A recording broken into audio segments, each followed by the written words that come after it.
Good morning, everyone. I'd like to call the meeting to order and acknowledge that we are in Treaty 1 territory, the home and traditional lands of the Anishinaabe, Ojibwe, Innu, Cree, and Dakota peoples, and in the national homeland of the Red River Métis.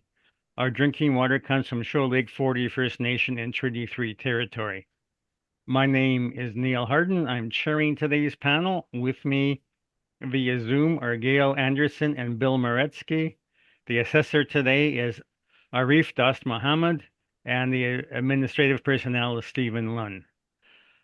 To the Zoom participants of the hearing, please note you are placed in the waiting room until your property is called upon. When it is your turn, you will be admitted into the meeting. Kindly follow along on the City of Winnipeg's Border Revision YouTube channel for the hearing process. Once the host admits you into the hearing, please close or mute your YouTube player. You will then be permitted to speak with respect to your property. Once your hearing has concluded, you can leave the meeting. We will be hearing applications for revision of the assessment rule in accordance with the Municipal Assessment Act.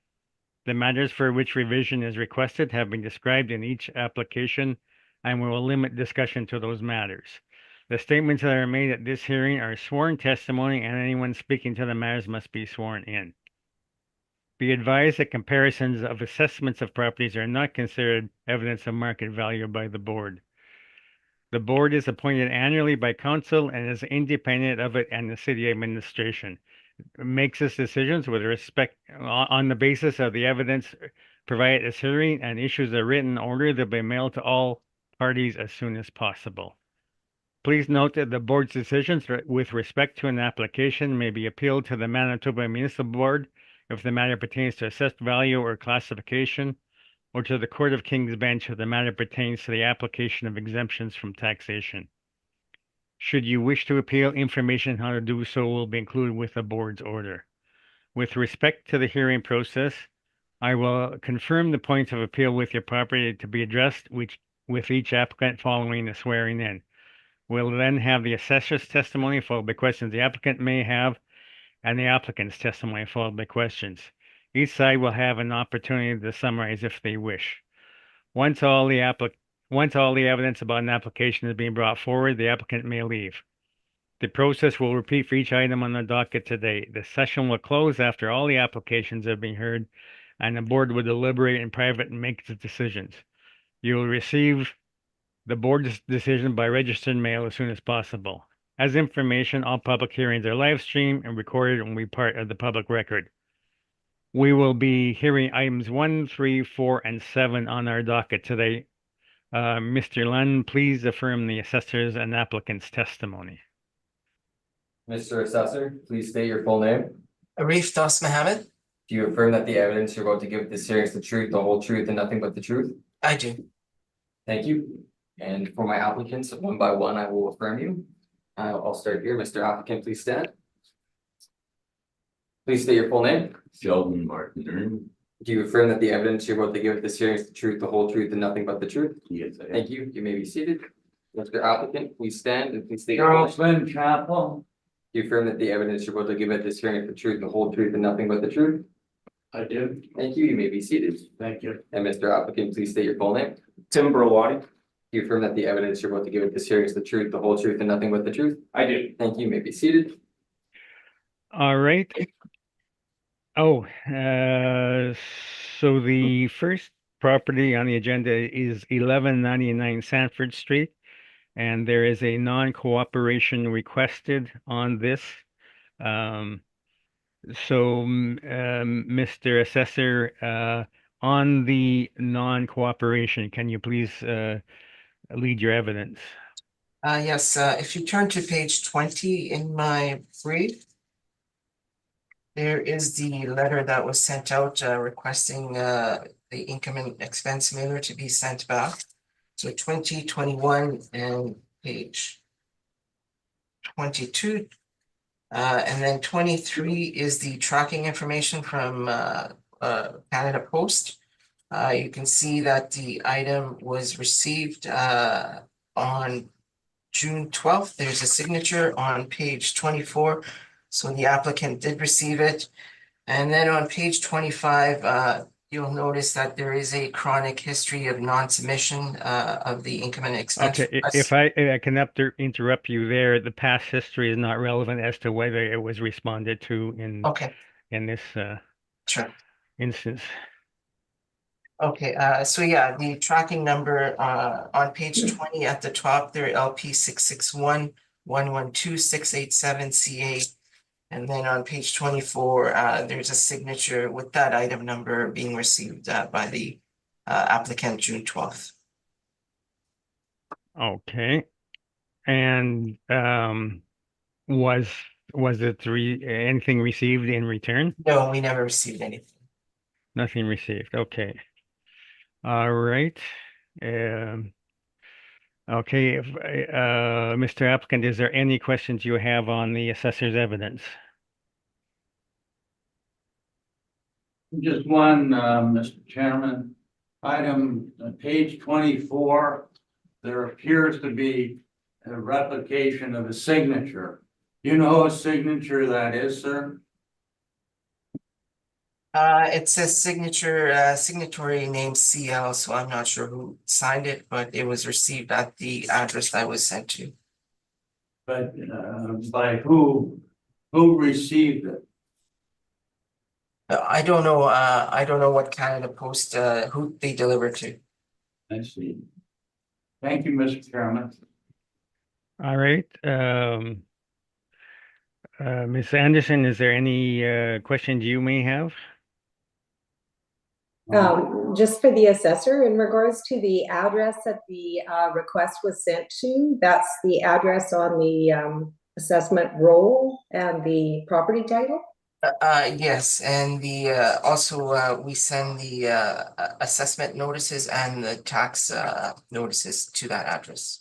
To the same address? Same Okay. address. Thank you very much. That's all my questions. Okay, Mr. Maretsky, any questions? Yeah, for the, you said the tracking number was on page 20? Did you say that? Yeah, right at the top, under the Winnipeg logo. There's LP 661-112-687 CA. Okay, I see that now. Thank you. No other questions.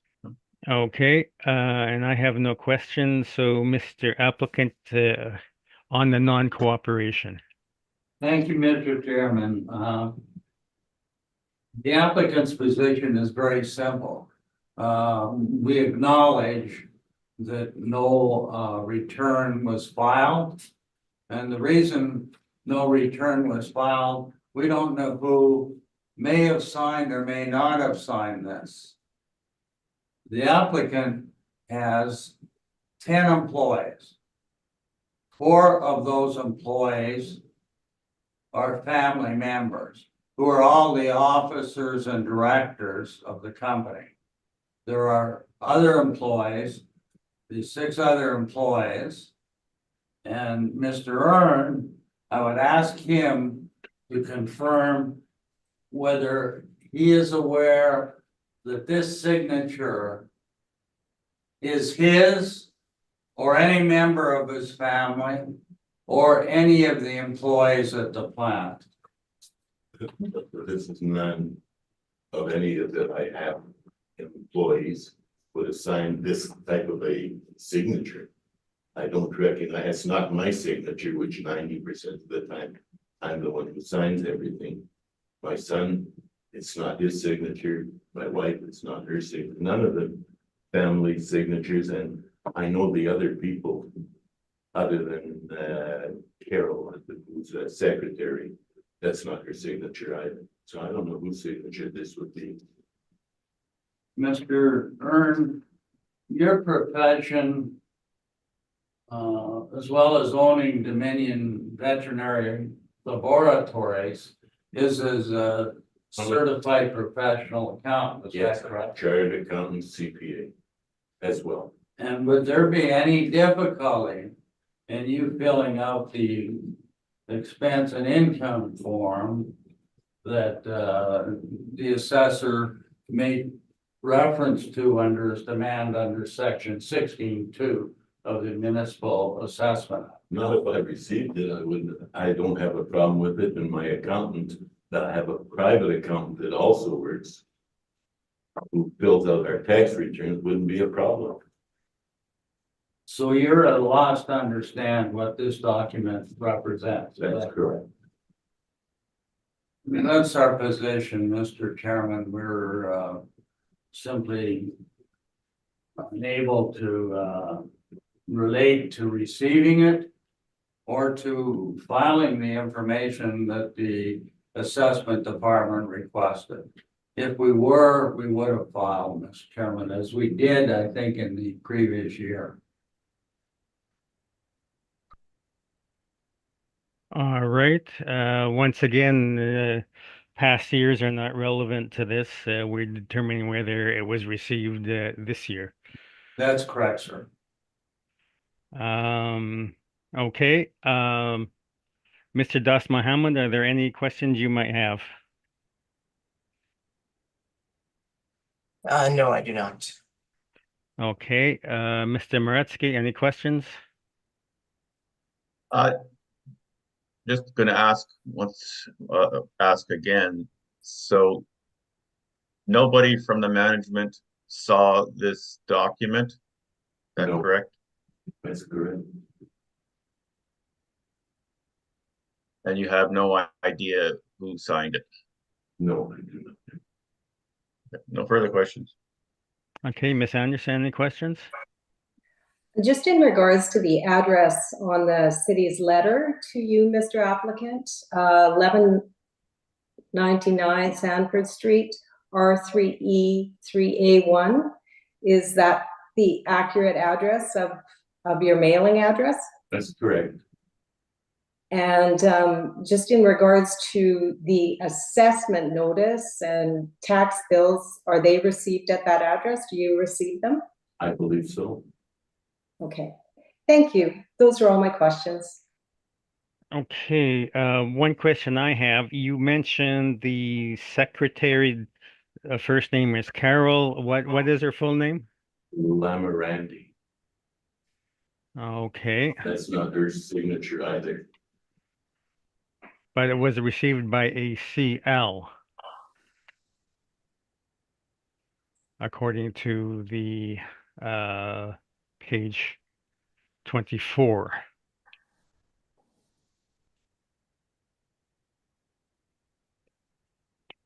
Okay, I have no more questions, so we will take a brief recess while the panel deliberates on the non-cooperation.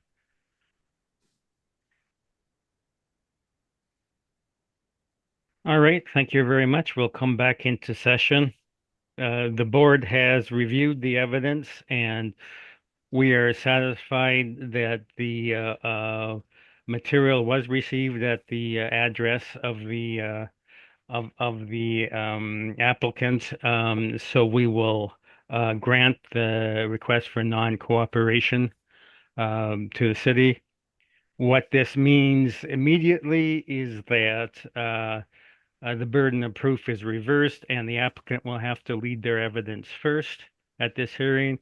And secondly, any reduction in assessment will be deferred for 1 year.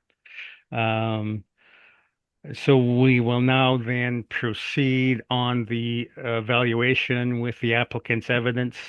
I will suggest at the outset rather, that the applicant's NOI is a little bit higher in the cities, and the issue seems to be simply cap rate. So if we can emphasize the evidence on cap rate, that would be useful for this hearing. So thank you very much, and you may proceed, Mr. Applicant. Thank you. Yes, as the chairperson stated, the main issue is the cap rate here, so I will try and keep this somewhat brief leading up to that. But if you have my report in front of you, the third page, I believe it's unnumbered. It's the summary of salient facts. Since I'm going first, I will just take a few minutes here to outline a few things.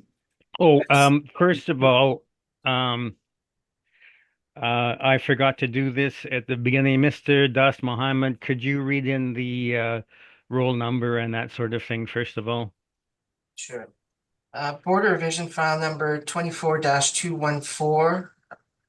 Roll number is 13001887000. Address is 1199 Sanford Street. Rule year is 2025. Reference date is April 1st, 2023. Assessed value is $2,180,000. Okay, thank you. Sorry for interrupting, Mr. Applicant. Now just getting back to the flow of things in a new cycle that we haven't had a hearing in a long time. So please proceed. No problem. As I was stating on the summary of salient facts page, you see the address of the property. This is it's a one-story. It says here plus mezzanine. My report, I think, goes back and forth between mezzanine and second story. I believe the city calls it a second story, but I just wanted to reiterate that there is a second story portion of this building. So you see the total building area here of 22,801 square feet that both sides use. That is the upper area that does include a partial second story. So the main floor is not that full 22,801. That does include some second story space. The site area of just over 33,000 square feet, year built 1959/1975, and it is an M3 zoning of heavy manufacturing. I'm going to skip ahead here to page 24 of my report, where you see the sort of an overhead satellite image of the subject site that's outlined in red. You'll see in this picture that it's at the southeast corner of Wellington Avenue and Sanford Street. What is somewhat unique with this property is, as you'll see, Wellington Avenue actually dead ends at the subject site. To the east, it runs into the railway line, and going north, Sanford Street also runs into a dead end. So while the subject property is a corner site, it's at the corner of two dead end streets, which makes it somewhat unique for any property in the cities, especially being industrial.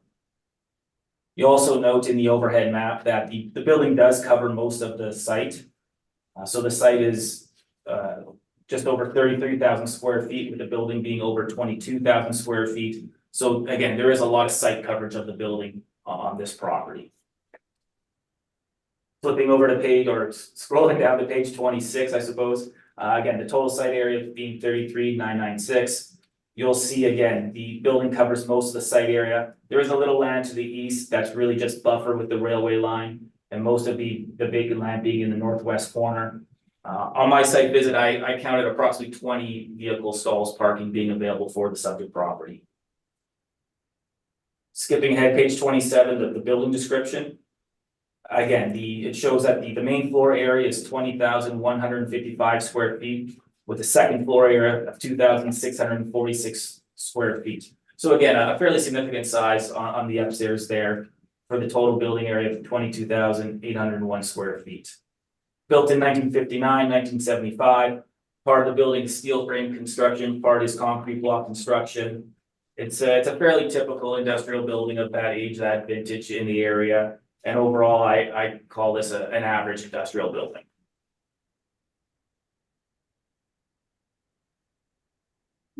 Again, you have the evidence in front of you, and it's stating the rental rates, the vacancy rate, the shortfall. Again, I don't think there's a whole lot to that between the two sides.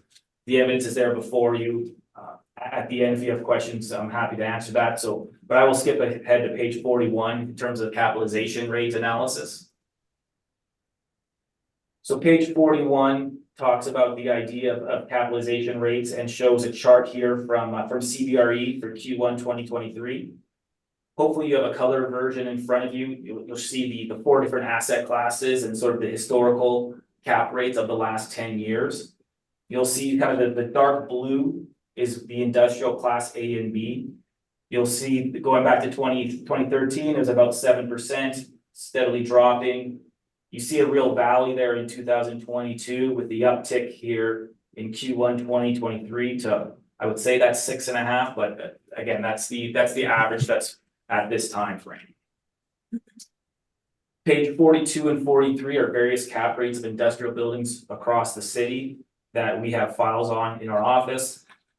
Again, comparable, these comps range from 5.98% up to 7.82%. There's various information here. Comparable number one is 205 Hutchings. That's the most recent sale that we have for this time frame. That's a 6.22% cap rate. You'll see in page 43 and part of the discussion, one factor in that cap rate is this was a brand new renewal, had been signed as part of a sale leaseback. And so that did have an influence on the 6.22% cap rate, which is one of the reasons why we went well above that cap rate.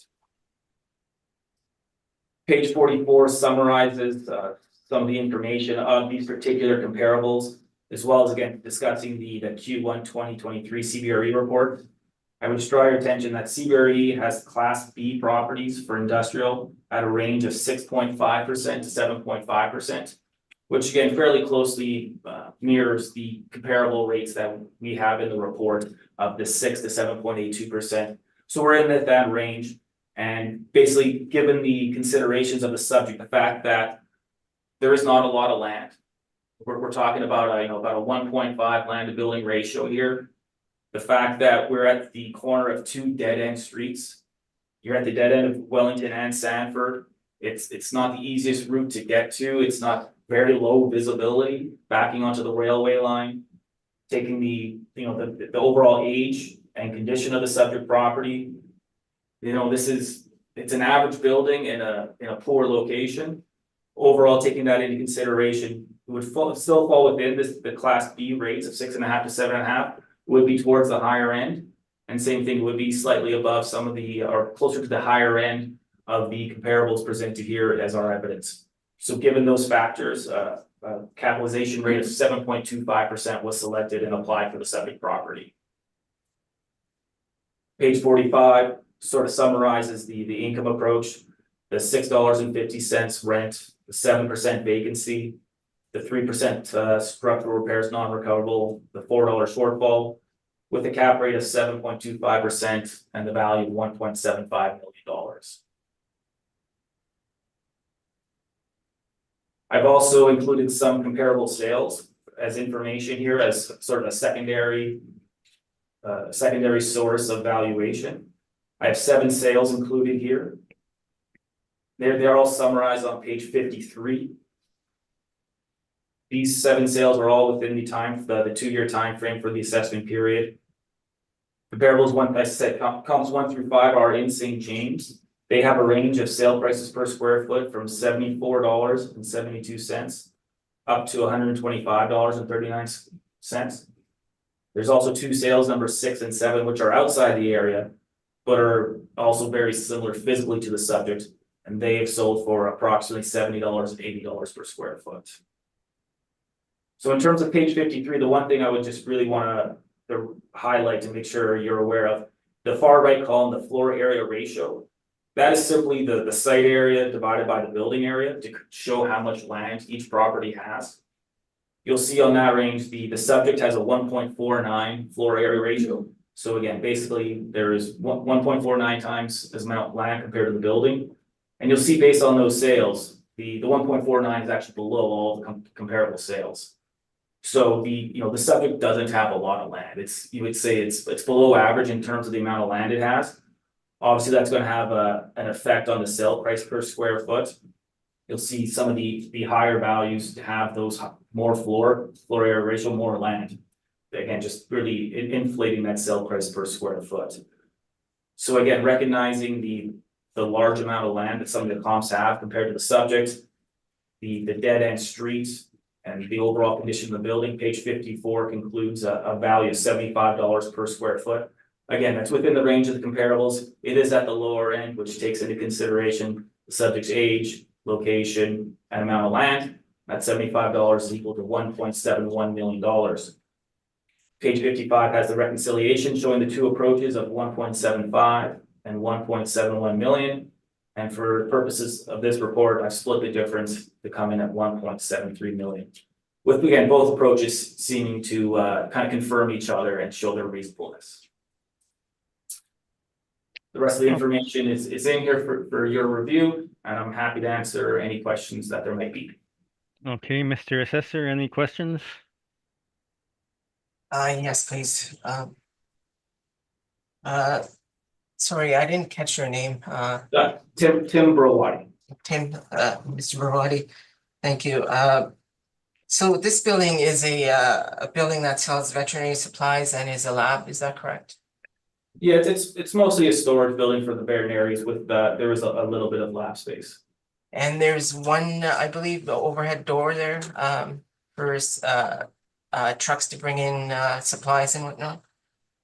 Yeah, there's definitely, at least one overhead door. Okay, yeah, I inspected this building on June 24th, and yeah, I did notice, I think you said there was 20 parking stalls there. Approximately. So, most customers would, just come in and buy their things or drop something off at the lab and then leave, is that correct?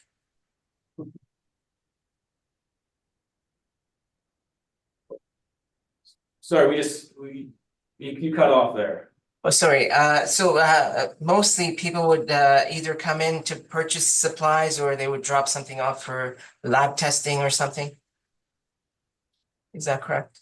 I'm not the one to answer in terms of No, that. most of the product is sold to veterinary supply companies. People don't normally come in to buy anything in there.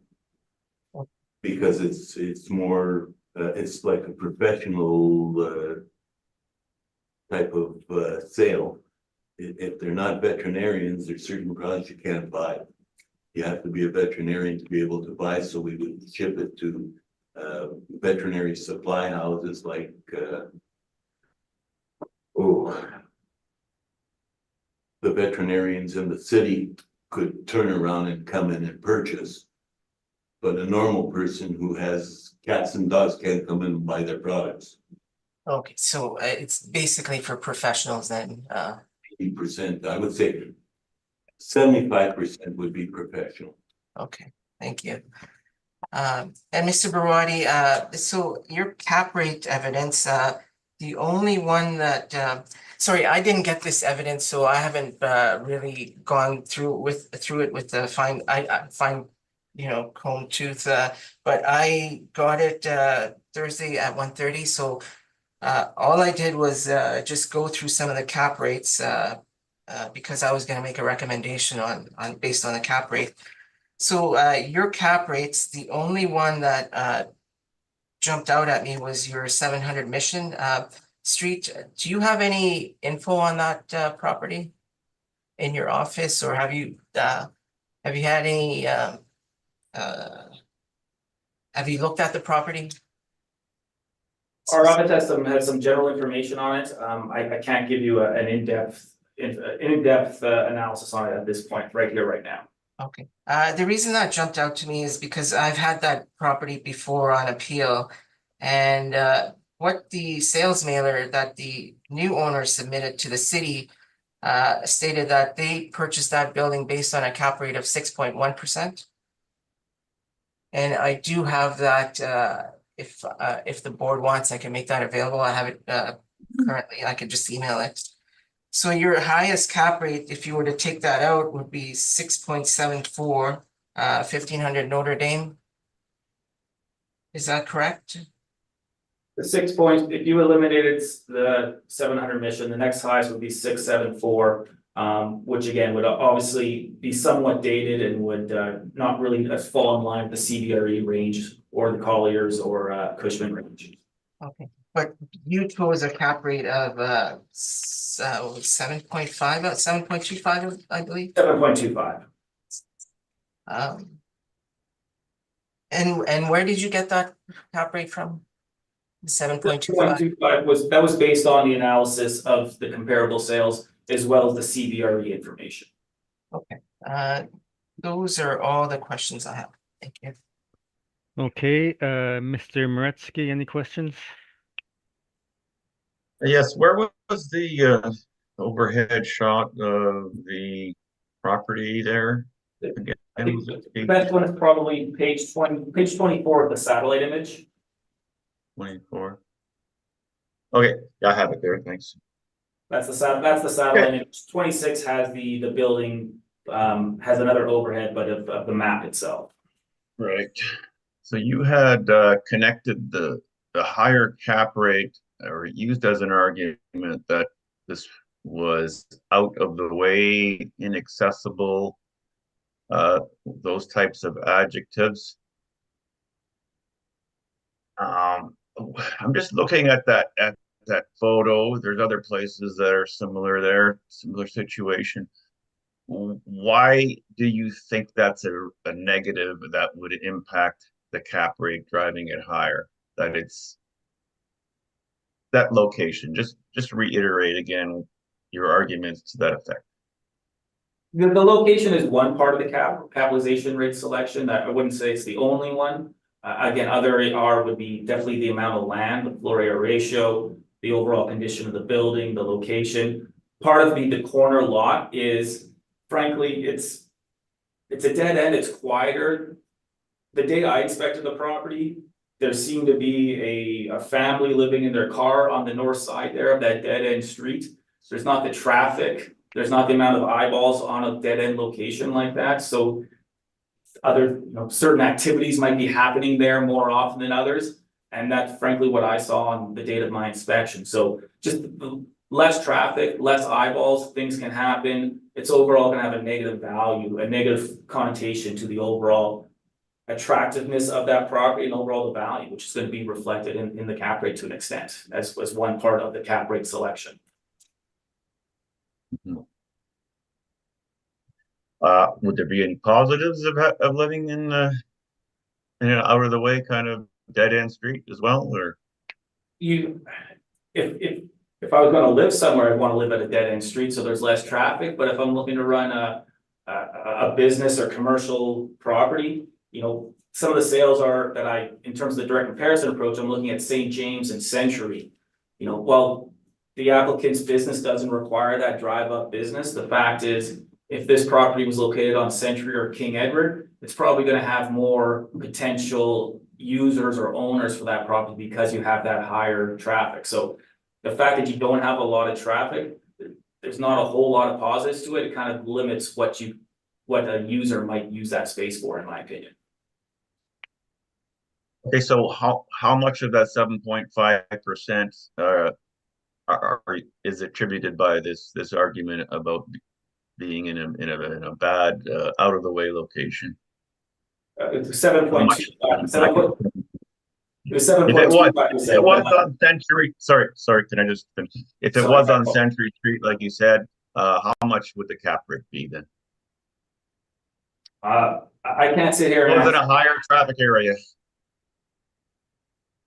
If it was on a better location, I think it would have a lower cap rate. If you're asking me here to put a number on it, I can't do that. I don't have necessarily the information analysis here to point to a specific number of 0.1, 0.2, 0.3.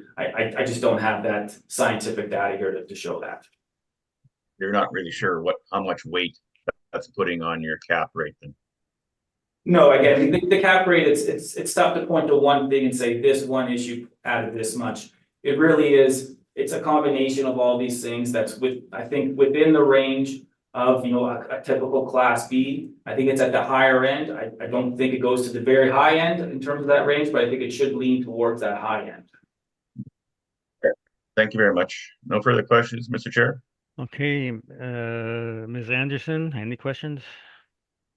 Just in regards to the location again, you indicated that the location may be not favorable for other types of businesses that have more drive-by or walk-in traffic. Just wondering, when I look at the map that you've provided on page 24, there's a brewing company across the street. That would be a walk-in traffic type of business, would it not? It would be, and you would definitely see part of that is all the parking that's along the front that kind of allows that use as well.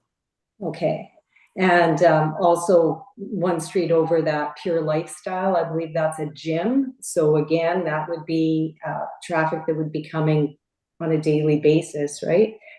Customers. So yeah, I would say that I believe based on this map, Pure Lifestyle would have access directly off Empress Street with frontage along Empress and access off Empress. Okay, and also off Wellington? Yes, that's the corner of Yeah. Wellington and Empress. So again, that would be a more typical corner location. You know, both streets have traffic going along both ways. Empress, the traffic count would be fairly significant, I would imagine, with access directly off Empress Street. Okay, and then the breweries on Sanford there. Okay, thank you very much. I had other questions, but they've been asked and answered. So thank you very much for your thorough presentation. Okay, thank you, Ms. Anderson, and I have no questions and haven't been asked and answered. So, Mr. Assessor, you can begin your presentation. Okay, thank you. So maybe I'll just start on page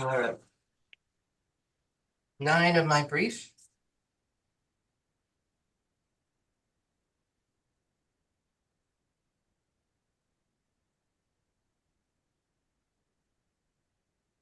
Okay.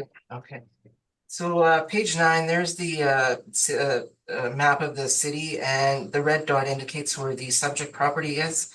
And below that is a close-up view, so you'll see that it's close to Century, it's close to St. James. The airport is nearby. Route 90, as I said. On the following page is the subject parcel boundaries. Below that is an overhead view of the subject property. Again, you could see it's got quite a lot of room there for parking. You could see a semi pulling out of there. On the following page, page 11, there's just another overhead view.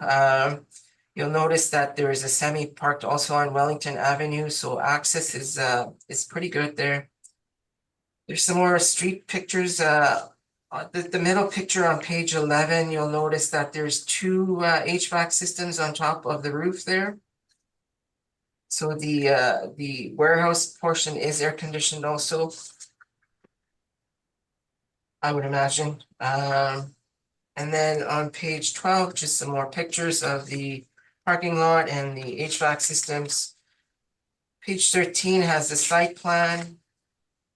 And then flip to page 16, there's the interior shots of the subject property. So on page 16 at the top there, that's the reception area.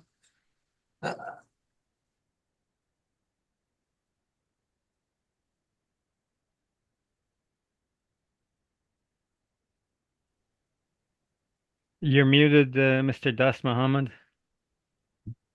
I'm sorry. I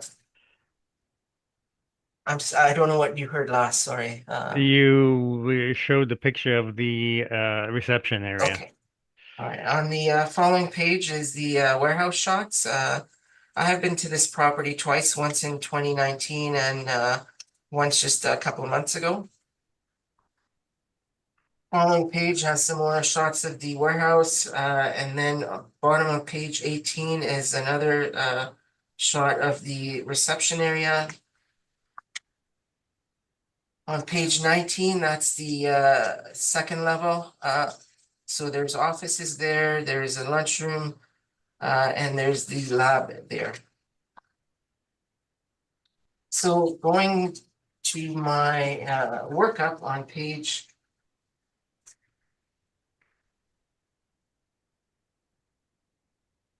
4. I won't go through the NOI since the applicant's NOI is higher, but I will just briefly mention the cap rates. So as I mentioned, the applicant's cap rates range from 5.98 to 7.82, but we, as I mentioned before, Mission 700 Mission, the actual cap rate used by the purchasers of that building reported a cap rate of 6.1. So I was willing to make a recommendation on our workup here. What I originally had planned to do was bring the cap rate to 6.0, and I would have recommended 2,090,000. But looking at the applicant's cap rate, I am willing to average out all those, including 700 Mission at 6.1. So if I average out all those cap rates, I get a cap rate of 6.33. And if I was to use that in my workup, I would have a recommendation of $1,981,000. All right, Mr. Applicant, how do you feel about that recommendation?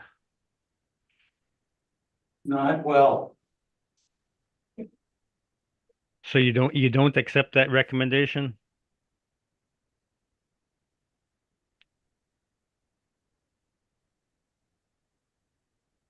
No, Okay.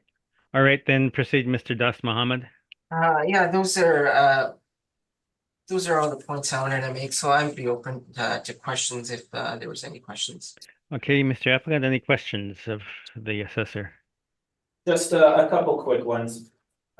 Page 9 with the maps, the overall city map and then the St. James map. I heard some information about, its location to Century and the airport and whatnot. I guess my question for Mr. Assessor would be, in terms of the St. James industrial area, how would you classify the subject's location within St. James? Is it an average location within St. James? Is it a poor location, a good location within St. James? Actually, I would think that's an average. If you were to go on St. James, that would be a good location, but I would say it's an average location. There's lots of commercial activity there. Actually, the buildings right in front of the subject property are industrial also, so those are in our portfolio at the city.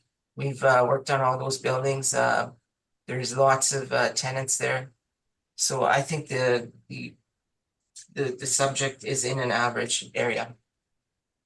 And just what would be a poor area then within the St. James industrial area? Poor, you might be going into if you go on to Berry Street between Silver and St. Matthews, I believe it is. That would be poor. That's just a residential street and there's some industrial in there. But in terms of it'd still be the proximity on Barrie would be similar to Century and proximity to the airport and whatnot would all be similar. Yeah, St. James area is it's all nicely built up there. There's lots of major routes there, so access is good for all of it. Yeah. It's just the poor areas in the residential section. Page 11, the overhead map here. Again, you mentioned that the two trucks there. I'm just looking at the truck in the middle of the page that looks like it's either pulling out or backing in. I'm just wondering, based on this picture, do you think would that truck be able to back up to that loading door and remain on the subject site? I think so. I think that's how the warehouse gets all its supplies, I would believe. So that truck, you think that truck's going to back up to that door and remain on the subject site? You think it would?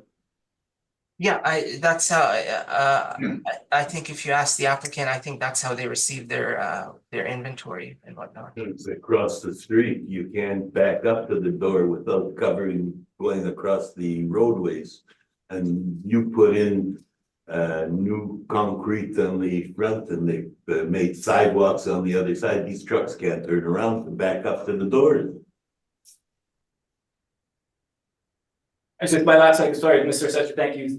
My last question on page 7, there's the general information on the cap rates. Looking at the industrial section, there's different categories. Would you classify the subject as an industrial A or an industrial B in your opinion? Actually, the city of Winnipeg, we don't classify as an A or B. We just have cap rates in the range. The reason we have put those A and Bs is because we are also comparing our cap rates with Collier, CBRE, and Cushman and Wakefield, because they have class A and B. But if you look at ours, they just range, the A and B are the same range. But in terms of Collier, CBRE, and Cushman, if they're classifying things as A and B, do you have an opinion if the subject might be an A? I would imagine that they would probably classify it as a class B. So looking at Collier's, Cushman and CBRE, if you took all of them, they range from 6 to 7.5%, correct? Yes. So, and again, the 6.33% that you recommended, that would still be below the low end of the CBRE range, is that correct? Yeah, but like I said, we don't go by that. I'm recommending what your averages would be for your cap rate, so. which would still be below the CBRE low point of class B. Correct, yes, Okay. yes. Those are all the applicant's questions. Okay, Ms. Anderson, any questions of the assessor? They've been asked and answered. Thank you very much. Thanks for your presentation. Mr. Muretsky, any questions? I do not, thank you. All right, and I have no specific questions. So we will end the hearing on this property then. And we will then take a 10-minute break till 5 after 10. And we will resume at 5 after 10. All right, thank you. Welcome back. We will now go on to 431 Thames Avenue. Mr. Assessor, can you begin with the Mr. Chair, I need to information? affirm our applicant. What's that? May I affirm our applicant first? Oh, that's true. Yes, you should. Okay. Mr. Applicant, please state your full name. Michael Golden. Do you affirm that the evidence you're about to give at this hearing is the truth, the whole truth, and nothing but the truth? I do. Thank you.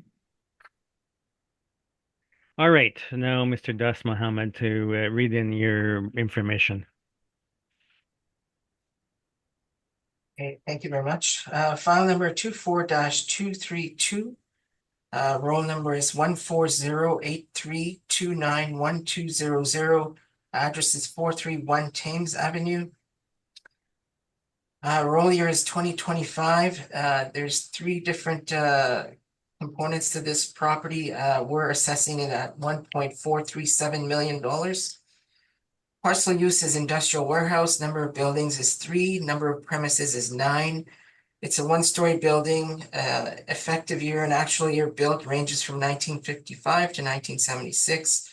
Wall heights range from 10 feet to 20 feet. Zoning is C2 commercial community. Land area is just over 107,000 square feet, which is about 2.46 acres. Plan area is 44,376 square feet. Same with the gross floor area. Leasable area is 43,883 square feet. Land to plan area is 2.41 to 1. If you turn to page 10 in my brief. So there is the map. Sorry, just let me know when you're there. Okay. Okay, so there's the map of the subject property. It's located in the northeast quadrant of the city. On page 11 is an overhead view of the immediate neighborhood. So the subject is there with the red hand pointing to the roll number there. You'll note that the subject is located near major collector streets and routes, Watt Street, Chalmers Avenue, Gateway Road, and Talbot Avenue. On the following page is an aerial overhead view of the subject and its boundaries. So it's a large building with a good land to plan area at 1 to 2.4. The roof appears to be in average to good condition if you look on that overhead shot. On the following page, page 13, there's some more shots of the overhead view of the building. You'll notice that there's a lot of parking available for that building. Then on page 14, there's another view of the overhead view of the building. And then below is a street view of the subject property. You'll note that in this picture at the bottom there, the surface parking lot seems to be in average to good condition.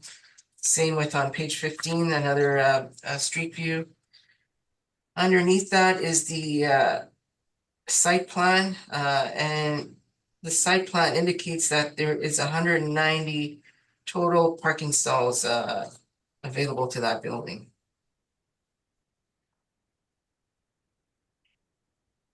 On the following page is another site diagram. It's a main floor plan. This is from a brochure that was available on the internet for that building by Shindeco.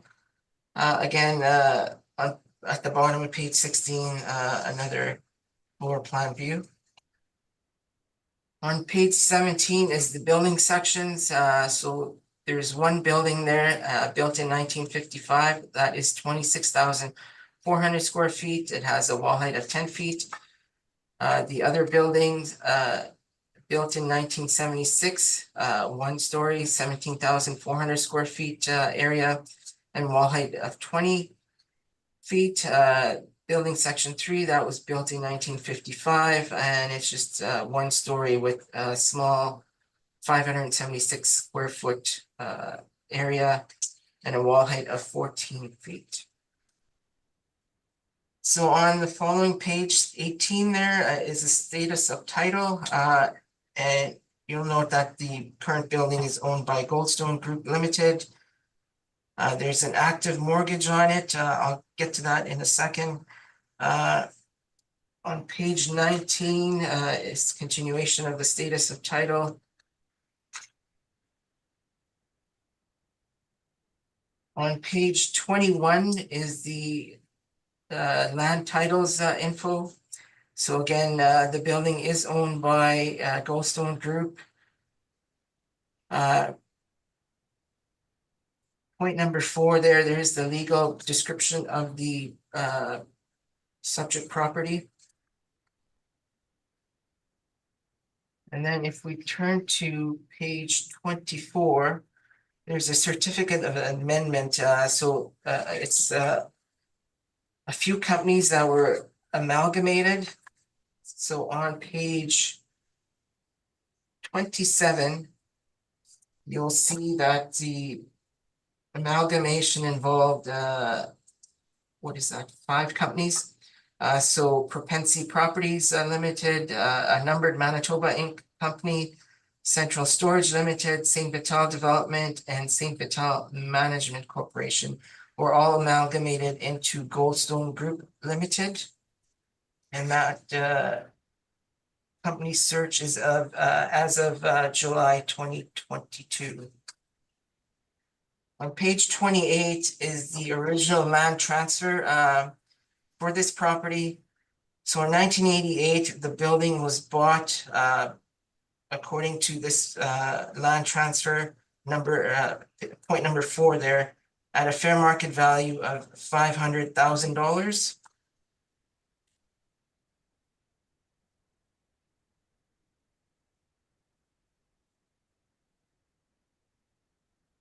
So this land transfer indicates that in March 1988, the land was transferred from CD Canada Limited to Propensy Properties, which is now amalgamated to Goldstone Group Limited. It was a non-arm's length transaction, non-arm's length transaction for $500,000, and the date was March 3rd, 1988. And then on page 32,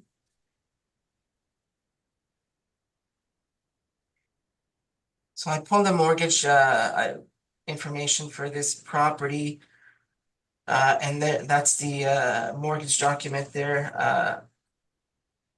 On page 33 of that or on my brief, continuing on to that document, point number 5 there, you'll notice that there is a current mortgage on the property for $5 million. And that is by the Credit Union Central of Manitoba Limited. Page 34 at the top of the page there, the details of the mortgage. It's a collateral multi-purpose mortgage. And continuing on to page 35, so what I did was I looked at the sales mailers from 2013 to 2022. And I totaled them all up.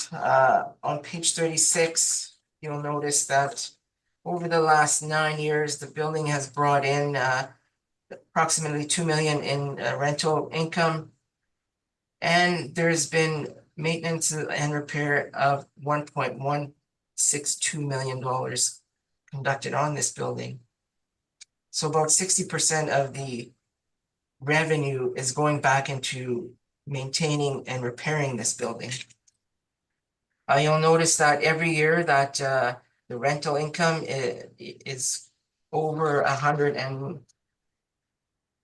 it's been over 140,000 consistently, or close to 140,000 consistently for the last 9 years. And then in 2019 to 2022, it's been over 200,000. Actually, in 2014, it was also over 200,000. On page 37 is the tenant roll summary from 2013 to 2022. You'll notice some of the tenants there are long-term tenants, such as Horizons.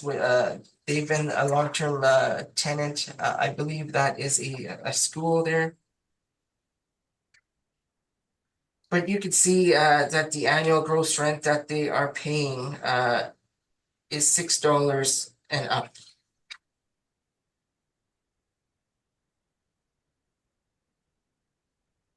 And if you look at Horizon specifically, you'll notice that in 2013, they started at $9, and then by 2022, they're at $16.57. So rents have been increasing on this building.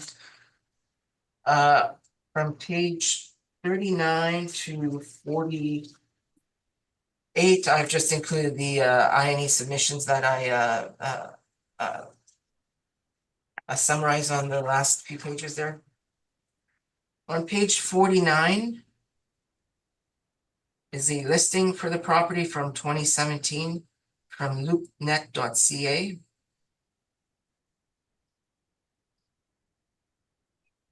So you'll notice the description on page 49, it indicates it's a prime warehouse and office space for lease in Elmwood.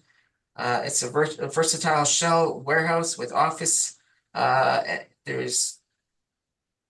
There's room for build out. It offers private offices, boardrooms. There's a reception area. There's kitchenettes. And then on the following page, you'll notice there's some links there for 431 Thames. There's a brochure, there's a site plan, and there's aerial view. So I've included that on page 51. So 51 is just the first page of the brochure. 52 is the second page. 53 is the third page of that brochure. So you'll notice there that the lease rate that they were asking there is $11.95 for unit D. Unit E is $7.95. And then just under that, you'll notice that they are also asking for common area expenses plus 5% management. So $3.35 per square foot for CAM, and then there's a 5% management fee. So they've been reporting gross leases, but according to this brochure, it looks like they're net leases.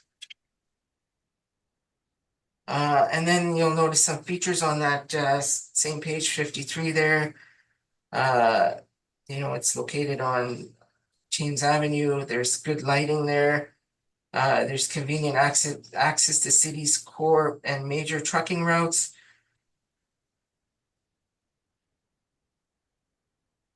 And then at the bottom, they give you drive time. So downtown is 9 minutes, Regent is 7 minutes, Lashemodi is 13 minutes. And then page 54 is an overhead view of that from that brochure for that subject building. And then on page 55, I also have a map of my comparables. So in the dot in the red is the Thames Avenue, 431 Thames Avenue, and then the green dots represent the comparables.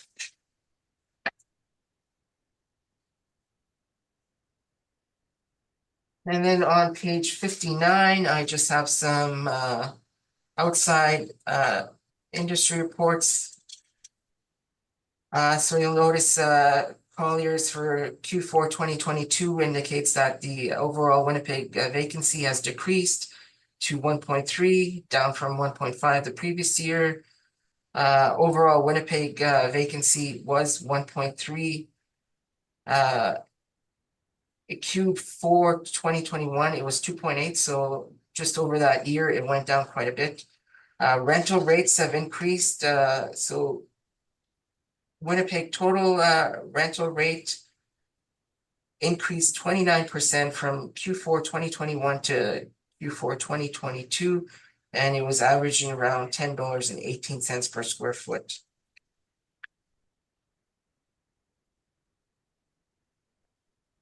And then there's just some additional notes on Q1 2023 on page 60. Again, summarizing the Collier's report. The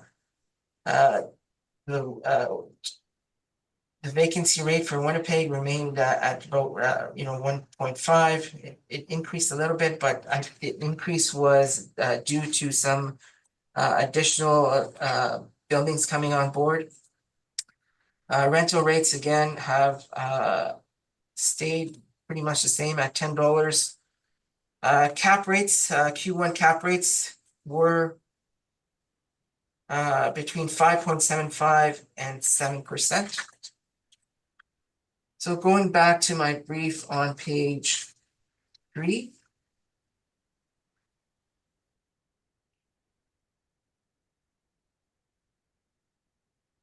What page, sorry?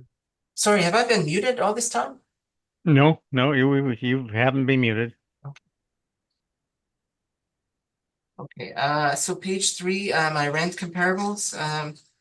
So all comparables are industrial warehouse properties like the subject. All comparables are located in the northeast quadrant of the city. All leases are current in relation to the reference date. Effective year built ranges from 1956 to 1980. Average wall heights range from 11 feet to 17 feet.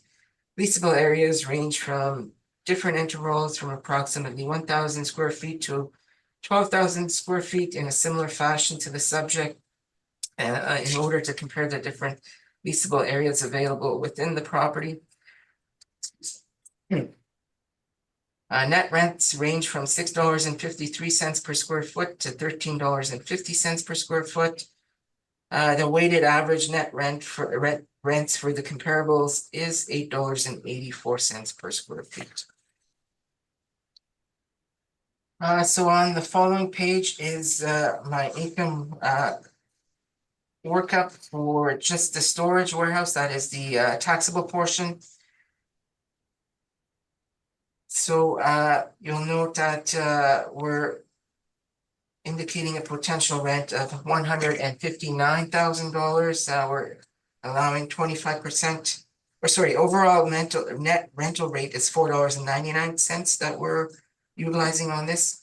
And that works out to a potential rent of 159,621 square feet, or sorry, dollars on 31,995 square feet of area.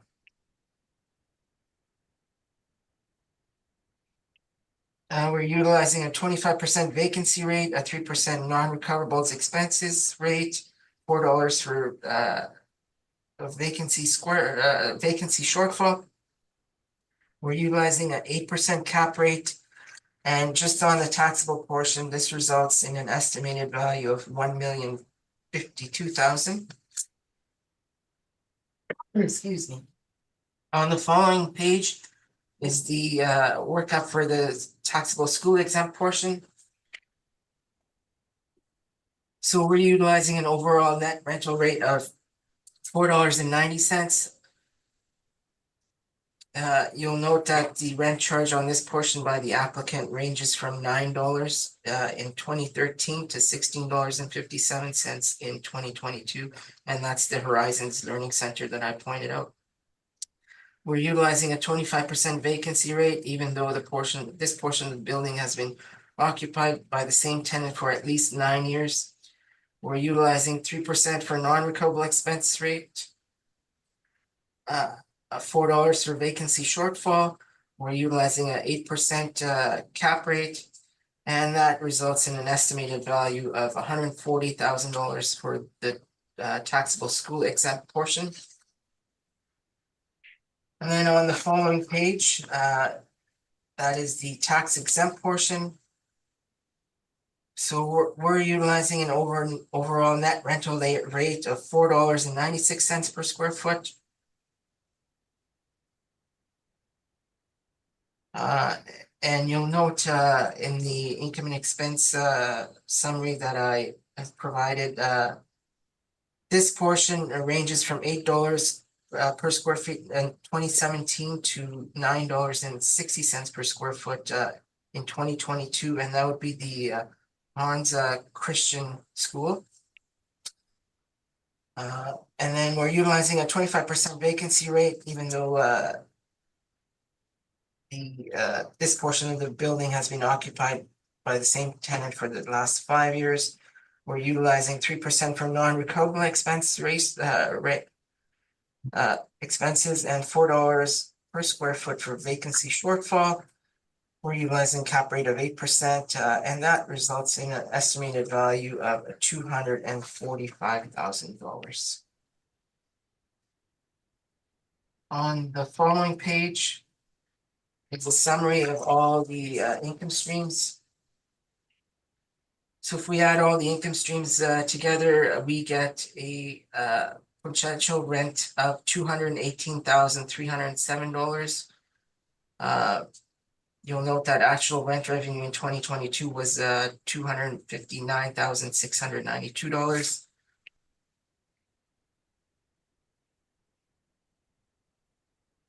Again, with the outside industry research indicating that the industrial market remains strong, the demand is high, leasing activity remains strong across all industry property types. Vacancy remains at all-time lows, and net rental rates remain high.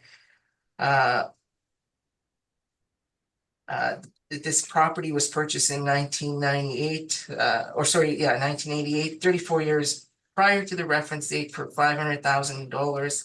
There is a multi-purpose collateral mortgage on this by the credit union in the amount of $5 million. I think this is a good property, industrial property, and it should be fairly valued as such. And for the reasons that I stated above, I believe the assessed value of $1,437,000 to be fair and equitable. And I respectfully ask that the board confirm this value. And I'm open to questions. Okay, questions, Mr. Applicant? I do. Thank you very much, Mr. Chair. I'd like to turn to page 3 of the assessor's evidence. And if I can speak to the first two comparables that he had used, 195 Watt Street. This is a very busy intersection, and I had looked and saw that two of the tenants that are currently located in the property include ATOP Custom Metal Installations as well as Prestige Auto Body Repair. Mr. Assessor, would those uses be permitted to operate at 431 Thames Avenue? Yes, it's zone C2. This comparable is an M2 zone property, which is not a comparable to C2 property. So would custom metal installations be permitted under C2 property? You may want to. Are you muted, Mr. Assessor? Yeah, I was just gonna give the C2 commercial zoning definition. So those two properties would be permitted to operate at Thames Avenue. If you want, I could give you the definition of C2 commercial zoning. You may. Yeah, okay. So the C2 commercial zoning district is intended to accommodate more intensive commercial sites that do not have local or neighborhood orientation. This district is intended to include active commercial, institutional, recreational, limited, residential, and service facilities needed to support surrounding neighborhoods and border communities. C2 districts are generally located in community or regional mixed-use centers along community or regional mixed-use corridors. And that's the definition. So I believe, and I believe you had a demolition tenant there at one time. Is that correct? And they were not permitted to operate in the building, and the city made them leave the building. Yes, that's correct. So, Mr. Assessor, if I can just ask, is any type of manufacturing at all, light manufacturing or processing of any kind permitted under C2 zoning? I do believe so because we do have other buildings that are using C2 as manufacturing.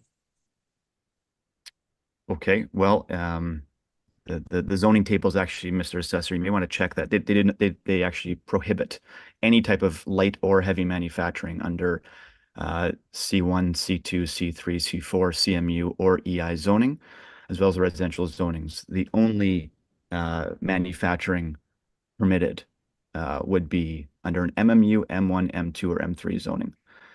So any type of manufacturing is actually prohibited under that zoning. So I believe you may be in error, Mr. Assessor. Okay, further questions? I do, thank you. There's also a fence compound located at comparable 1 and 2. Is outside storage permitted in the subject property? I do not know off the top of my head. Okay. So again, the subject, apologies, the comparables 1 and 2 that is zoned M2 and under C2 zoning, you are not permitted to do outside storage. Moving on to comparables 3 and 4, this property is located within an industrial park located next door to Rocky Road Recycling, building products, concrete supply, and Allsips masonry supply. The tenant is Accurate Fire and Safety. They have an office retail tenant who caters to the surrounding industrial users and sells ancillary products that would be used in the business, has a modern construction style and a taller wall height of 14 feet than the average at 431 Thames Avenue for the office portion of that property. I don't believe it is a comparable due to the location and surrounding uses. Comparables 5 and 6 that the assessor used. This property is located in North Kildonan. It is not in the same area of the subject property. This is a true industrial building with 17-foot wall heights. The tenants include Ecoform Plastics, a mold-making industrial user, Darson Interiors, a cabinetry manufacturer, Acros Furniture Industrials, a chrome-plated steel manufacturer, and 204 Demolition Salvage, concrete cutting and coring. None of these users are permitted to operate under the C2 zoning district. Those uses are only permitted under M zoning districts. Manufacturers are not permitted. Is that not right, Mr. Assessor? Sorry, can you repeat the question?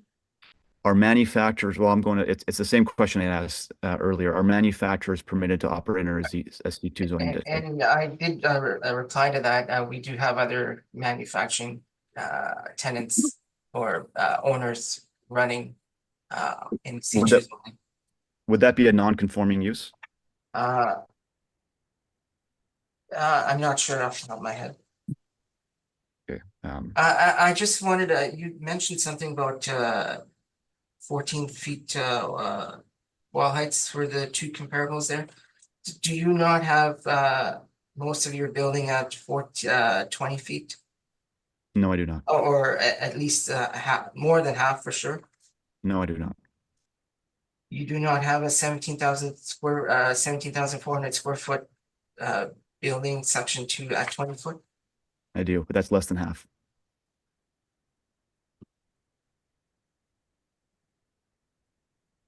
Okay. Moving on to comparable 131 Cordite Road. This is in Transcona. This is not a subject property. It is not in the same area. The tenant is Hunter Wire, a metal and steel manufacturer.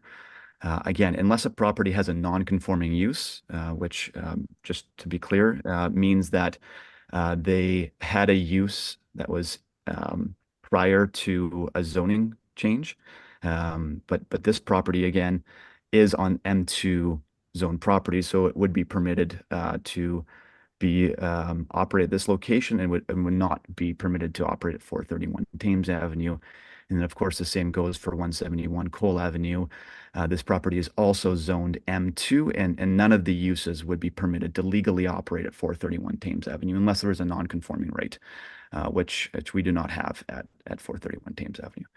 And also, same goes for the final comparable at 21 Keenly side. Again, the tenant is Atlas Truck Welding. We would not be permitted to have a welding company or any type of manufacturing, whether it be light or heavy, under a C2 zoning district. Turning to page 4 of the assessor's evidence. So you mentioned the vacancy rate for the school taxable portion as well as the exempt taxable portion. What is the reported vacancy rate for the taxable portion of the building? We have 25%. No, I'm sorry. You mentioned the reported vacancy rate for both the exempt. What do you mean reported? I'm sorry. You had mentioned that in the mailers that the reported vacancy rate was less than 25%. I didn't mention that. No, I didn't say that. Your mailers, you're reporting vacancy of, I believe 37 and higher. 45. Where I said we are utilizing a 25% vacancy rate. Okay. Moving on to page 8. Can you just please indicate what category of property the subject property fell into? Was it industrial or retail? Sorry, what page were you? Of your evidence? Let me just pull it. I believe it was page 8. That would be the cap rate The cap table. rate.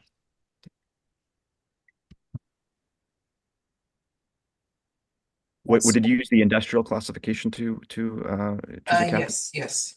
Okay, thank you. That was my question.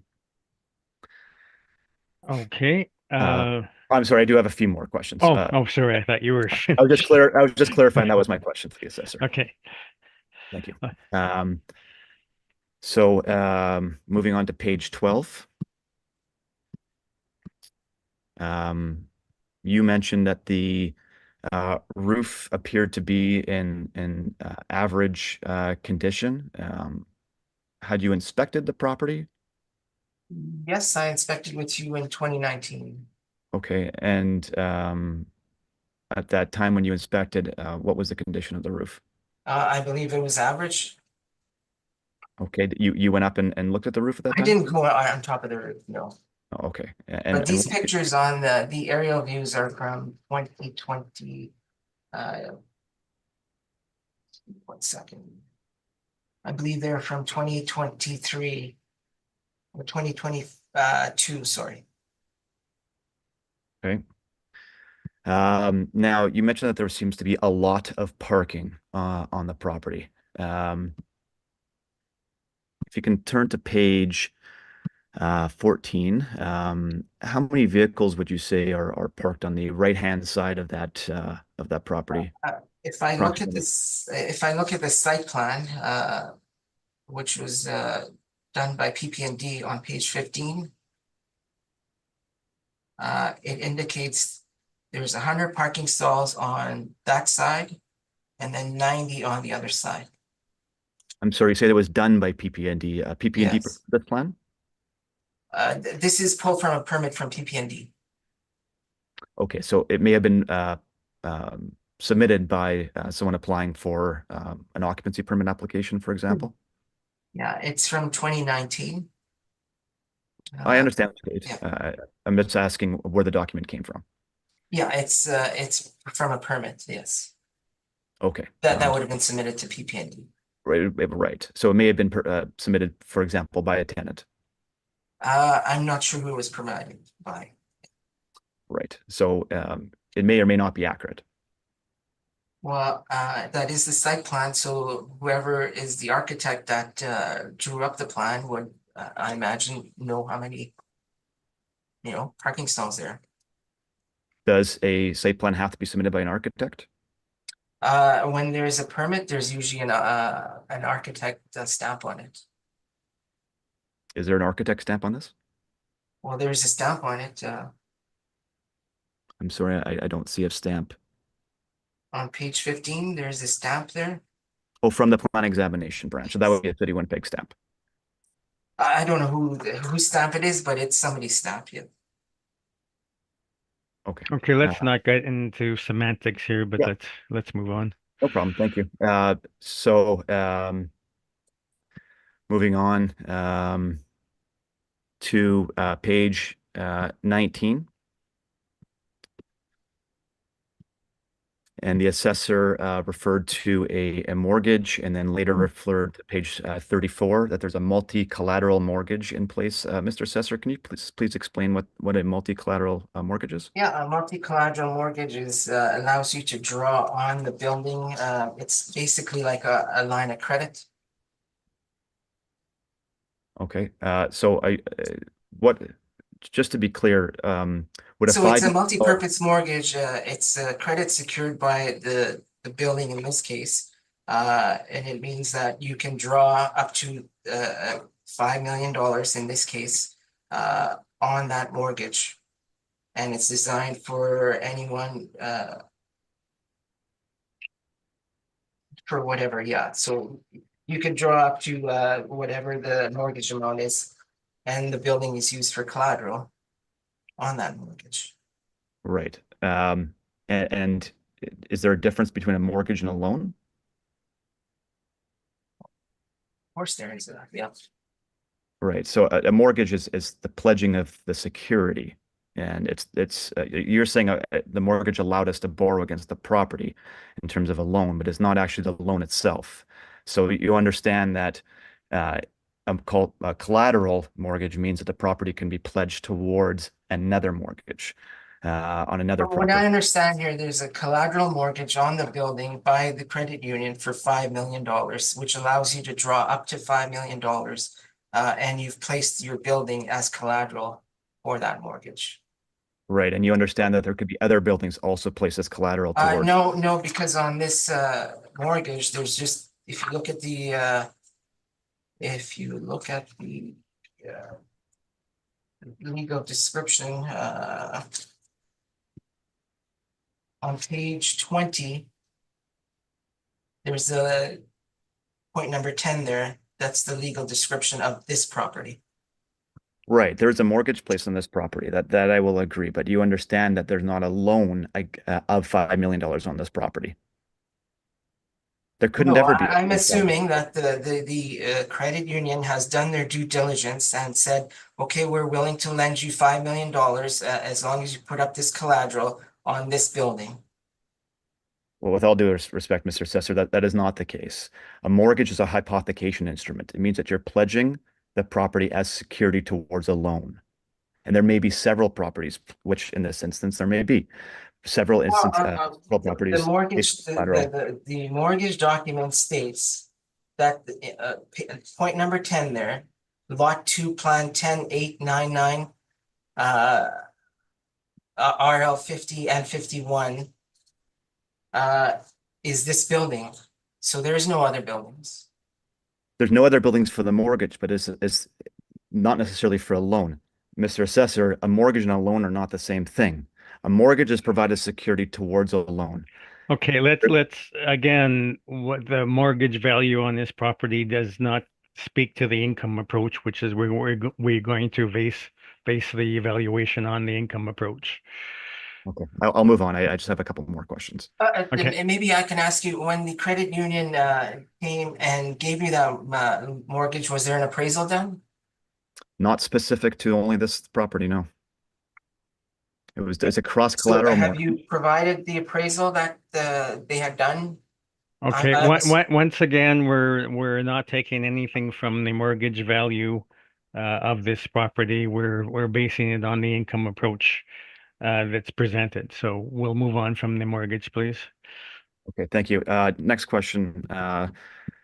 Moving on to page 28, the original land transfer of 1988 from Sealy Mattress. What was the zoning at that time? I don't have that info.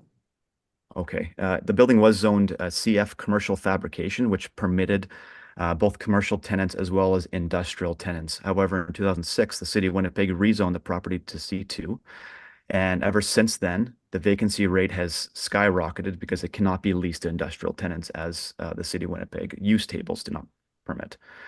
Mr. Assessor, are you aware that this transaction was also a sale leaseback transaction? No, I'm not aware. The transfer there's a fair market value on the transfer, and that's what I do. Okay. So the tenant at the time, or the vendor, ended up leasing it back for 15 years. Do you believe that a sale leaseback would result in a higher value for a property? No, there's a signature there for fair market value, so that's what I'm taking as the fair market value was on that Okay, date. thank you. Moving on to page 35 to 48 of the assessor's brief. They provided Mr. Seps provided evidence and pointed that the annual gross rent is $6 and up. With a shortfall of $4, would that not mean that the net rent would be $2 in that instance? No. No, With if the assessor, if the department is a $4 shortfall, does that no, not? that's the shortfall is just for the vacancy part. Oh, I understand that, but that's calculated as the common area maintenance, the property Yeah. taxes, and the maintenance. The Yeah. cost of carrying the building vacant. So if the gross rent is $6 and then the calculation of those items is So, $4, that would mean that so- the net rent would be $2, would it not? No, no. Let me ask you, so your brochure, says there's CAM, and so how come you're not haven't showed any, CAM on your, income and mailers, income and expense mailers? Well, they were Uh, submitted and they were submitted as the expenses within the properties. Were you So, saying why? so when you, included, your mailers, were you already taking like, I don't see any, uh, any, I think I understand your recoveries. question. I apologize. Like I don't see Right. any recoveries, so, I but I I, I you've understand been, your question. I understand your question. I'm sorry. and There on are your brochures, you state that there is recovery, so I'm just wondering why in any of your income and mailers, you haven't included all your recoveries. Yeah, thank you for that question. It was a brochure and we were trying to attract tenants absolutely to the property. Ultimately, we were unsuccessful, and we have during the reference periods and beforehand, there were no net tenants on the property. So there's no recoveries to submit if there are no net rent tenants. They were all gross tenants.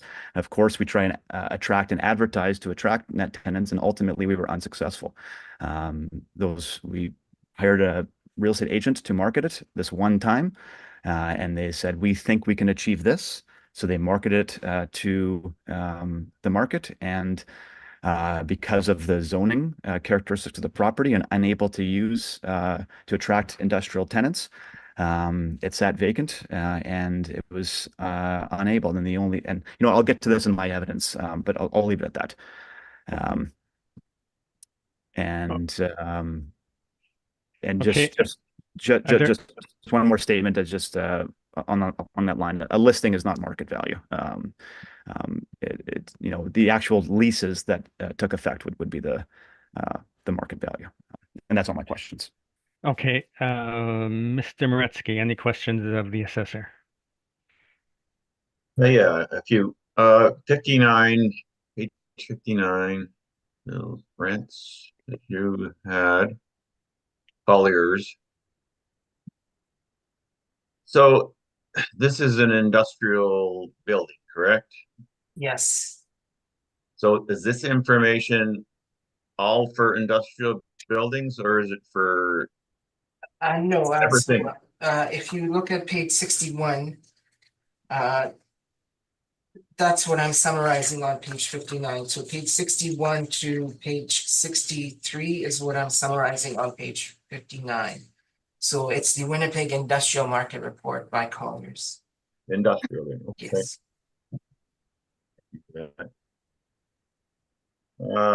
So just some general questions on the property here.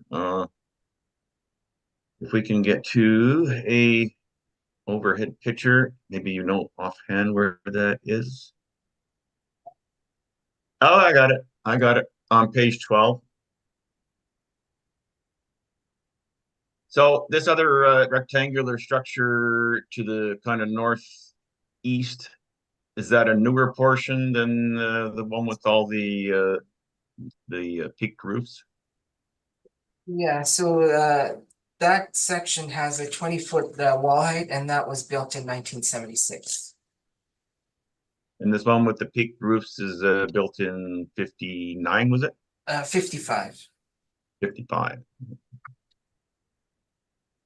Uh,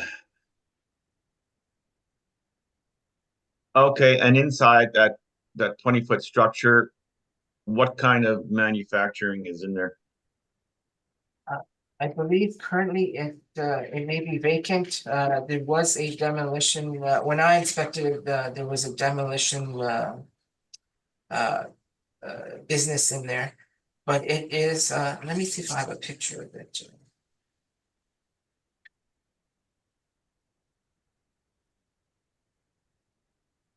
Apologize, I don't have a picture of it. You were there in 2019, correct? Yes, yes. And so what was going on in there? Was there was there overhead cranes in there?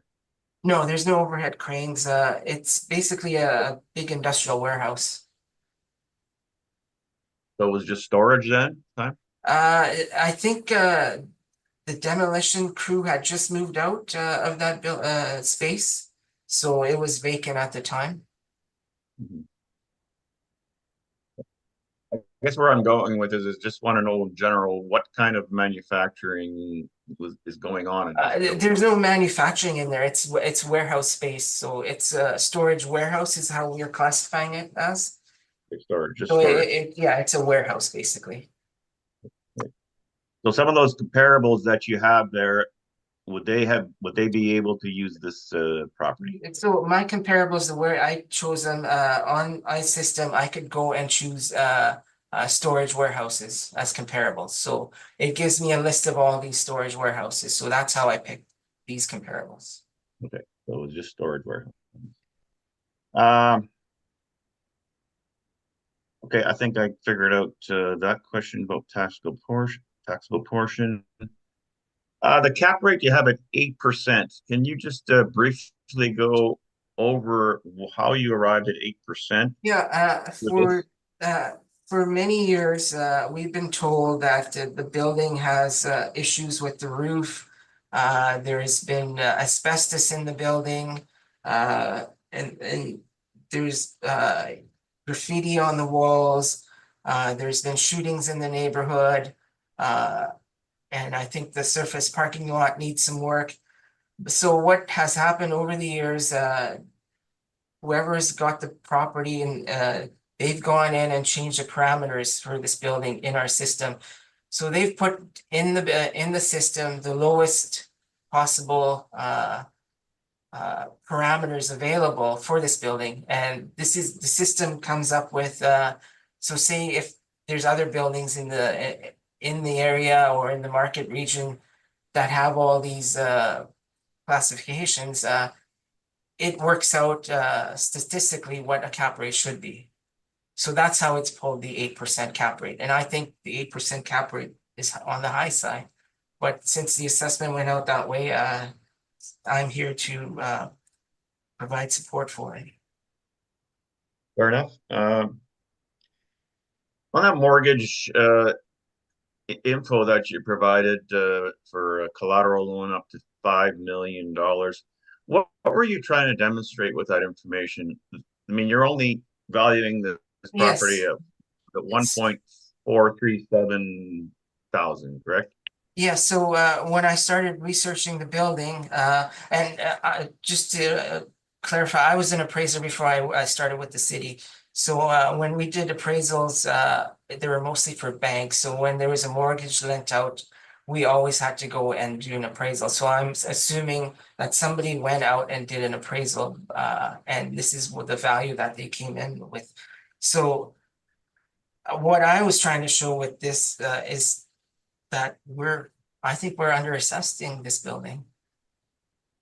I think what we've come up with here is more than fair and equitable. So you think that it's that 5 million is what they actually valued the property at? Is that what you're implying? I believe that it's somewhere around there. Okay. Page 13. I think on that site plan, it showed what, 100 cars? Yeah, on page 15, Yeah, so 100 parking stalls on one side and Or 90. 90, yeah, Uh, 100 so, over there. Yeah, Although that actually looks smaller on that site plan than it does in the picture, does it not? it Or does, but that's what the site plan, but if you look at the overhead picture on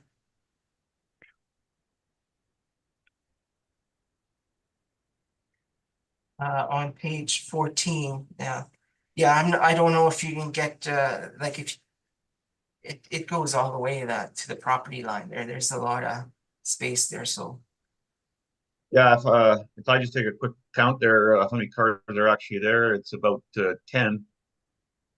So, yeah, I don't, yeah, it doesn't look like you can get 90 cars in there. Yeah. Would you agree with that? Yeah. On that right side there? Yeah, so I'm not sure if they're including the stalls beside the fence also, where the property line is, Beside the fence. so if you follow the orange line, there's a fence along the whole property.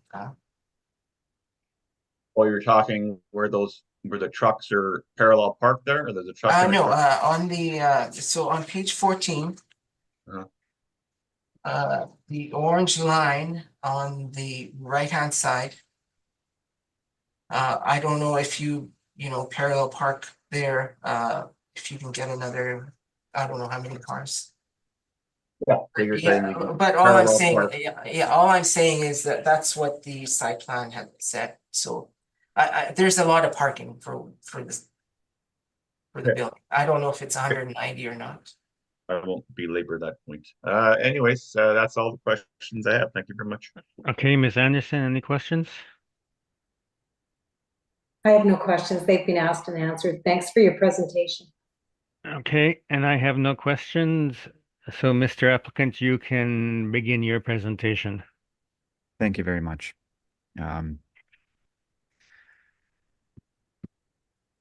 Just pull up my presentation again. Thank you. So I'll start with page 2, which is the condition of the roof. So we have had several roof leaks throughout various tenant spaces throughout the last number of years.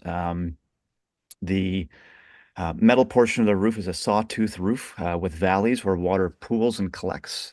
It freezes in the winters, and when it thaws, the valleys end up filling with water and then freezing on top of each layer as it thaws, and the water will then go on to the underside of the metal sheathing, and it's a problem throughout winter or when it becomes overloaded in heavy rainstorms.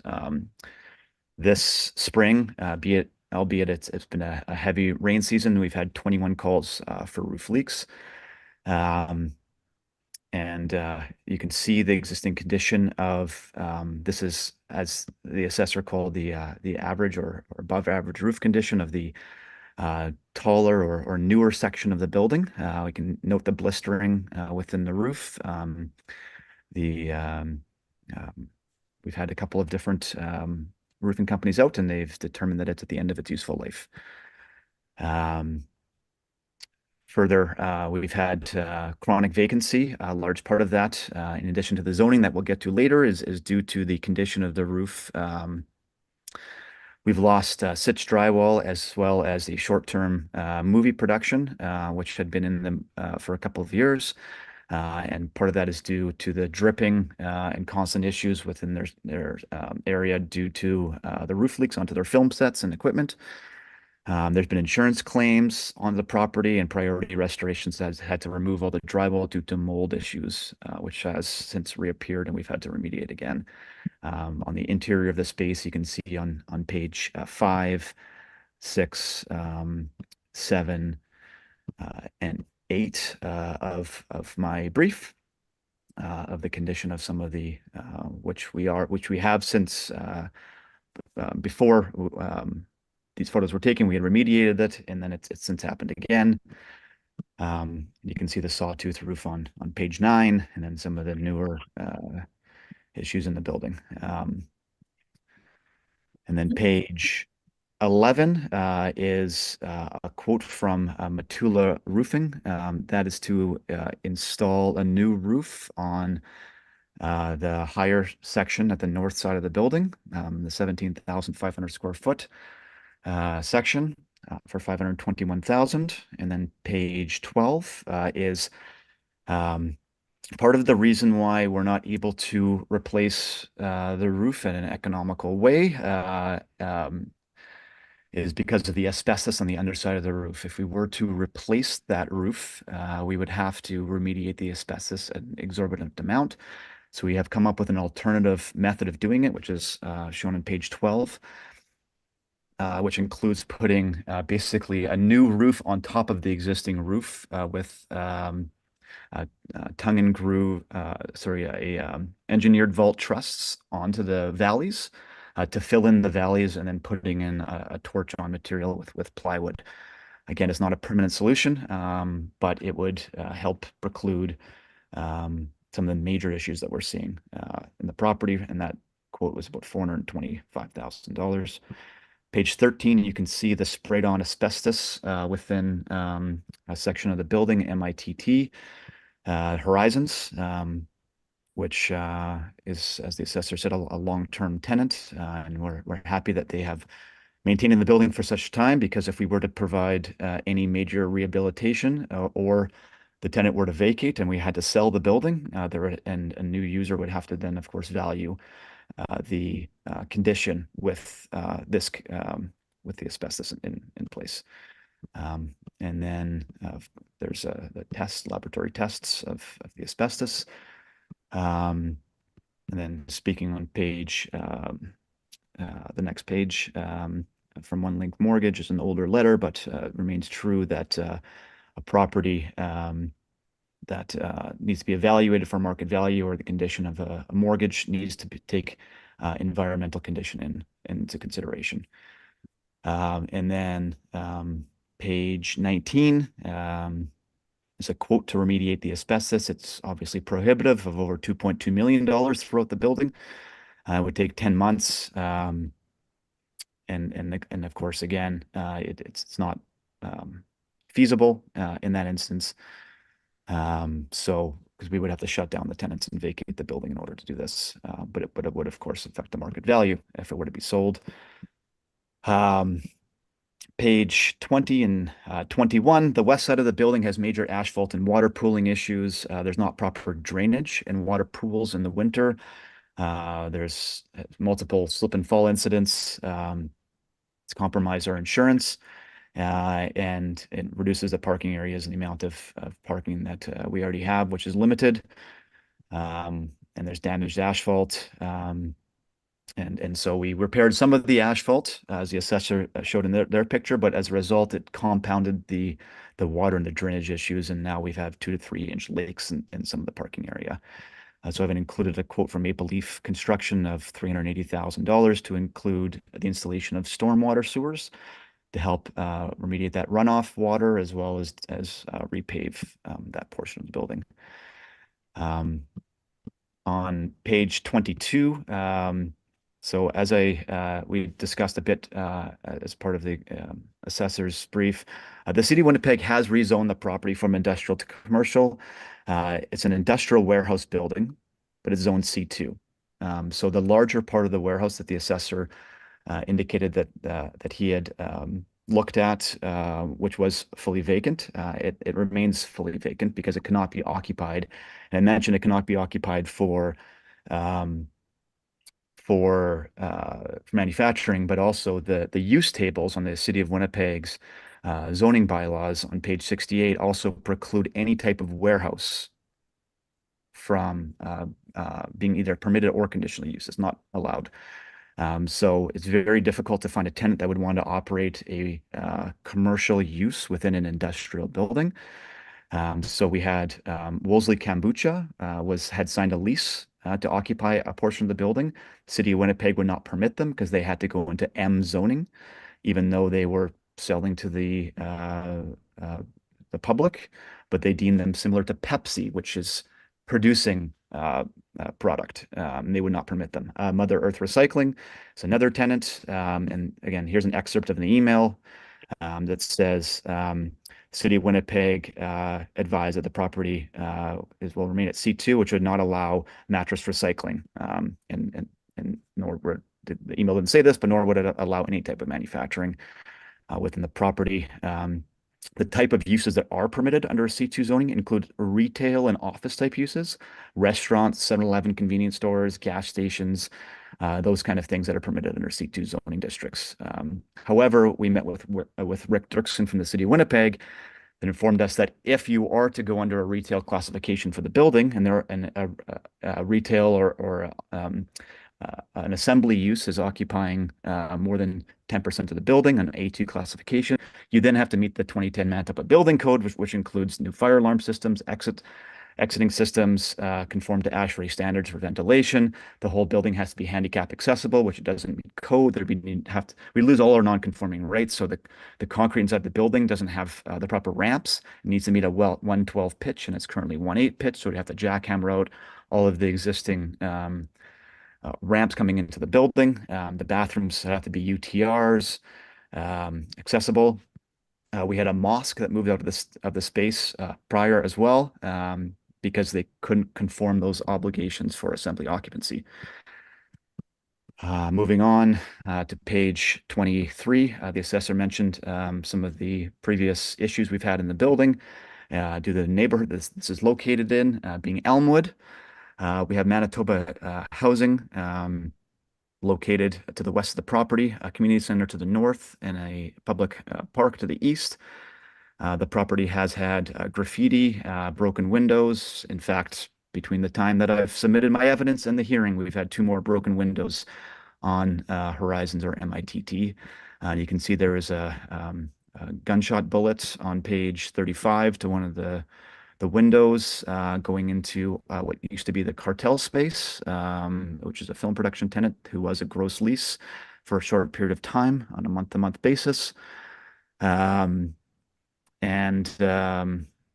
moving on, just sort of speaking to the overall model, again, page 27, comparing the assessor's lease market value. I believe that an appropriate lease rate for the property would be $3.25 with all things considered, being that some of the larger warehouse spaces, you cannot operate an industrial use in them. So it has to be reduced significantly below what a traditional market value would be. This is not a traditional building. It's located within a dense residential neighborhood. It is not off of a major intersection. It does not have any type of visibility, and it cannot be used for commercial, for industrial use. The vacancy rate is far higher, way above 25% during the reference periods. And I believe the capitalization rate would be far above 8% due to the condition of the building, the condition of the roof, the condition of the surrounding asphalt, the lack of drainage, and then the neighborhood as well. So I believe a fair capitalization rate of 10.75% results in an assessed value of $557,000, which I believe is fair for the property with all things considered. All right, questions, Mr. Assessor? Yes, thank you. Mr. Golden, so you have a rent rate of $3.25. Have you provided any comparables for that? Mr. Assessor, I'm a lowly building owner. I don't have access to comparables in the market. I'm not an appraiser. The only comparables I have are the ones that you have provided, and I don't believe that they are comparable to the property due to the change in zoning. I wish there would have been C2 zoned buildings, because had there been C2 zoned buildings, then there would be comparisons available. But it looks like neither you or I, unfortunately, have been able to produce comparables to produce for the specific property. And unfortunately, I don't have access to them. Okay. So, but in your income and expense mailers, there are rents there from say 2020, that Horizons is paying $16.57. How is that comparable to $3.25? Or Ultratech paying $6, or the Hosanna Christian School at $9.60. I don't see any $3.25 rents that you're charging your tenants. Oh, I'm sorry, are those rents that you're providing to me, are those gross rents or net rents? You indicated gross, but you've been advertising net, so I don't know. Are they? Well, I'm okay, thank you. They are gross rents, and as I indicated to you previously, we advertised for net rents and we were unable to attract any tenants for a net rent basis. We do not have a net rent tenant on this property. They are gross rent, and when you take the amount for common area maintenance and you take the amount for snow clearing and property taxes and management and building insurance, and you deduct those off of the rents that you have just provided to me, that I'd included in my expense mailer, we're actually far below those in several instances. And for sure far below the rents that you have achieved. In fact, you know, I guess this is Well, post-reference. let me just say the vacancy shortfall at $4 is not what you would consider. If you look at the industry reports, a rate should be around $3. So for vacancy, we are allowing $4. So I don't think it's the gross rent minus $4 is what you're getting at. I don't think that's the way it's calculated. Well, with all due respect, you had referenced that the advertisement that we had provided at that time, which is several years, I believe it is, back in 2017, I think the advertisement is from, that at that time, the estimated common area maintenance was $3.35 plus 5% management. So, you know, if you fast forward that a number of years, I don't think that it's unreasonable to say that the costs of operating are at least $4, even if they're slightly below that, in the high threes. You take the gross rent and you deduct the CAM to determine the net rent.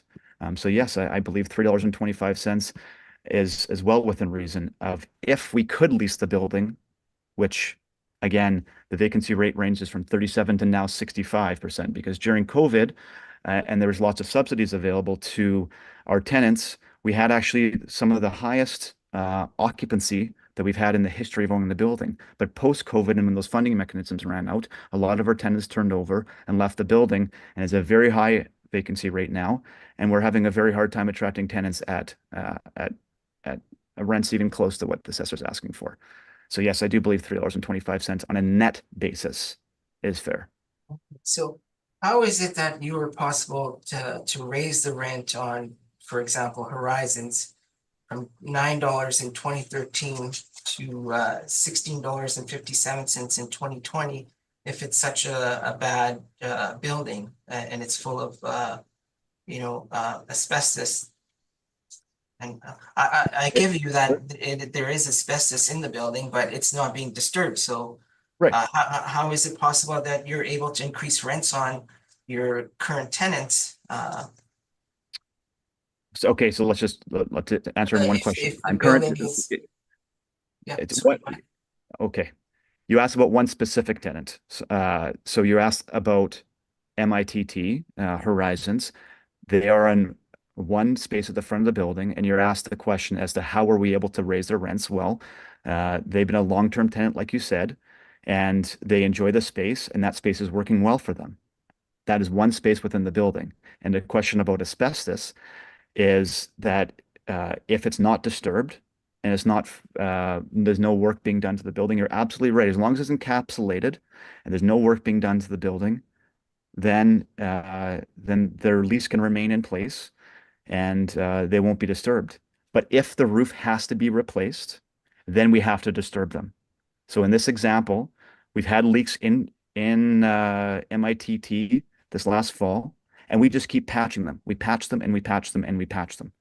And we have to keep patching them and spending and that is quite frankly, part of the reason why repairs and maintenance is so high on this property. It's a gross lease. Sorry, on this particular unit, it's a gross lease. We have to go back there time and time again to patch the roof because it cannot be replaced because of the issue with asbestos. Okay, can we move on? We've spent a fair bit of Yes. time on this property. Let's move on and try and conclude things. In regards to your cap rate, 10.75, have you provided any cap rate evidence to justify that? How did you work out your cap rates? I came to that cap rate conclusion based on the location, based on the quality of the building, and the amount of improvements that we have to do to the building. So the cost of the roof and the cost of the parking lot and any other major issues within the building. And the pictures you provided, when were those pictures taken? Which pictures? There's several pictures. Well, let's see, let's go with the graffiti picture. When was that picture taken? 2017 or 18, I believe. Okay, and have you had any instances of graffiti then? Yes. And you haven't provided more recent pictures then? No, well, our maintenance staff don't provide pictures necessarily to me every single time there's a bit of graffiti on the back of the building or the side of the building. We've had graffiti at the rear of the building, but nothing at the front of the building other than we've had 2 smashed windows last week at the front of the building. And again, this bullet hole picture, I've seen that before at a previous hearing, so I take it that's, I don't know, what's the date on that one? I'm sorry, which picture? The bullet hole, you said there's a bullet hole in the window. That was at the same time, 2017. And these quotes that you've given, some of these quotes are older and some of them are newer. But have you done any, like I've seen these quotes before previously, have you done any of the work that you've been received quotes for? We have not done any of the roof replacement that we've received quotes for. No, we've only done roof repairs. And So I'm sorry, just to be clear, you're asking about evidence that was submitted in a previous. well, I've seen quotes before for roofing, and I'm just wondering, have you done any roofing work in conjunction to those quotes that have been provided? Because I see quotes from 2020, I see quotes from 2022, or sorry, 2023 roll years. But have you done any of the work that you quoted? Well, quotes that would have been from 2020 from a previous assessment cycle. If you're asking work with the Like it was the same for the roofing, major roofing repairs. Has any of it been completed? No. The major roofing replacement has not been replaced. There's been repairs, of course, yes, but no replacement, no. Okay, and so you're coming in at a value of just under $560,000 for your building? 556,000, yes. Yes, so if Horizons offered you that, you'd sell? Of course, yes. I believe that's a fair market value for the property. So if anybody offered you that, you'd sell? Well, I'm not looking to sell the building, but if I was, yes. Those are all my questions. Thank you. Okay, Ms. Anderson, any questions? Thank you. Just one question. In regards to the parking lot, you mentioned that you have the quote, you provided the quote for repairing the parking lot, and you mentioned that your insurance is compromised. I just wondered if you could clarify how it's compromised, what's happened? A slip and fall that we had to report to the insurance. So as a result, when you report an incident, it's recorded with them, and then on future renewals is taken into consideration. Okay, thank you very much. Thank you for your presentation and all the information that you provided. Thank you. Okay, Mr. Moretsky, any questions? Just in regards to the asbestos there, so the asbestos that's in there now, you are allowed to have tenants in there as long as the asbestos is not disturbed, is that correct? Correct. That's right. Yes. On page one, you have your total coming to 556. If I add those numbers up, it comes higher than 557. And there's another page where you actually summarize it to 557. So which one are you going with? 557 or 556? Oh, I apologize. Well, I will say 557. It was a There's rounding one error. where it was rounded numbers, I think was in your summary. So Okay. 557. 557. And that's coming from page 27. 27. Yeah, 27. Okay. That's all the questions I have. Okay, and one question I have with respect to the proportioning of taxable, school tax exempt and exempt is just based on the respective areas, is it? Is that how you did it? Correct. Okay, that's all I have. Okay, thank you very much for your presentations. We'll take another 5-minute break and get back at 11:25. I'm sorry. I do just very one more. I have some rebuttal evidence. Oh, it won't be okay. long, but page 3 of my rebuttal evidence. We do have a prospective tenant who is considering leasing the building for a daycare, which would be Unit E, which is vacant. And the architect has done a plan for that. Okay, portion would of the that building. not be post reference to your material then?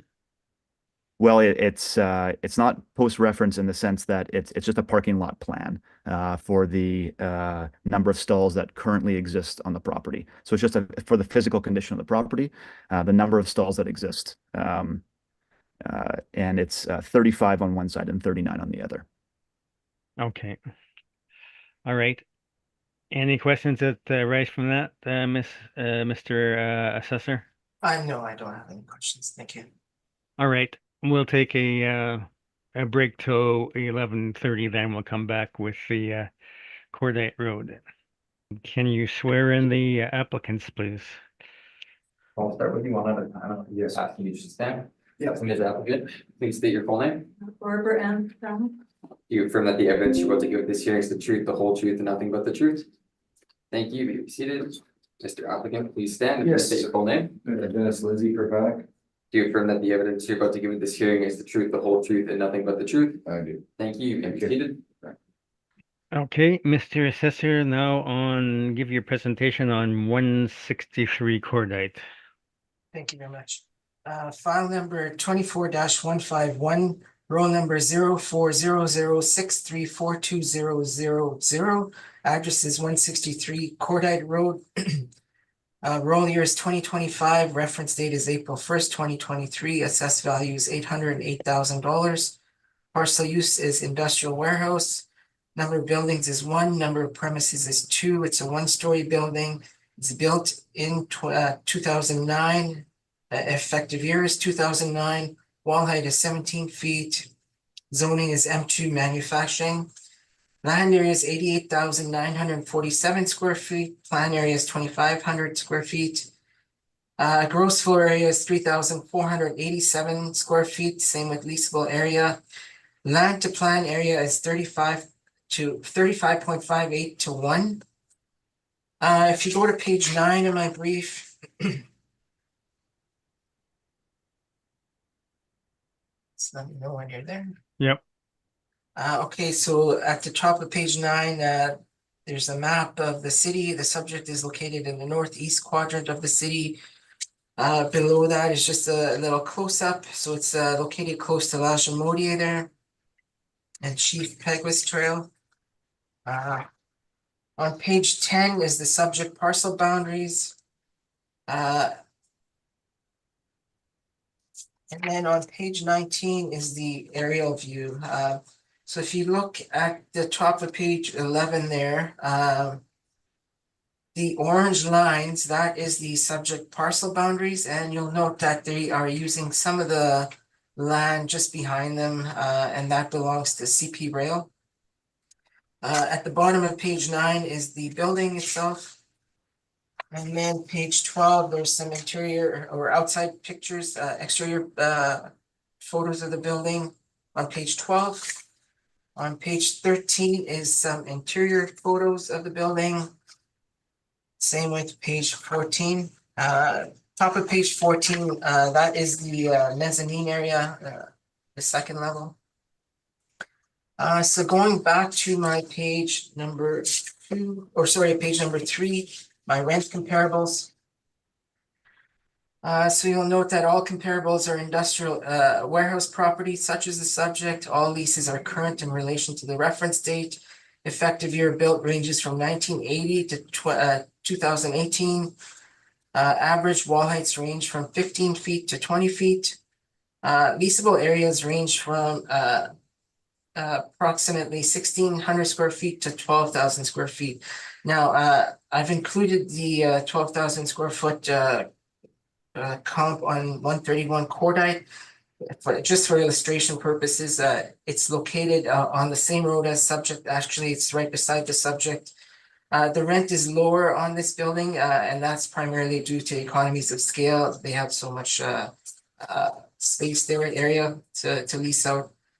Anyways, that's just for comparable, comparison purposes for the road that the subject is on, just to see what kind of rents that this area brings in. But I'm not relying on that comp at all for my workup. So excluding that last comparable, net rents range from $10.44 per square foot to $12 per square foot. That gives us a weighted average net rent for the comparables at $11.64 per square feet. On the following page, this is some land comparables. There's some excess land on this building, on this property. So the land comparables, all sales are prior to the reference date. All comparables are industrial vacant land sales. All comparables have no city water or sewer, just like the subject. Land area ranges from 0.5 acres to 2.2 acres.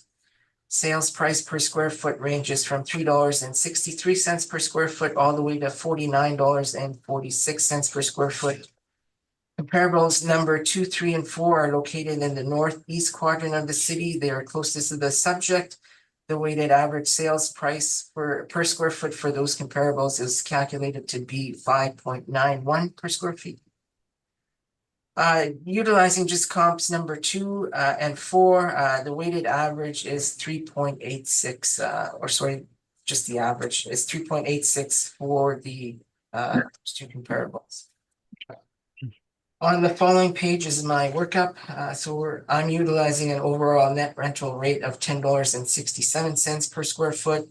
We're utilizing a 1.5% market vacancy rate, 3% for non-recoverable expenses, 4% per square foot for vacancy shortfall.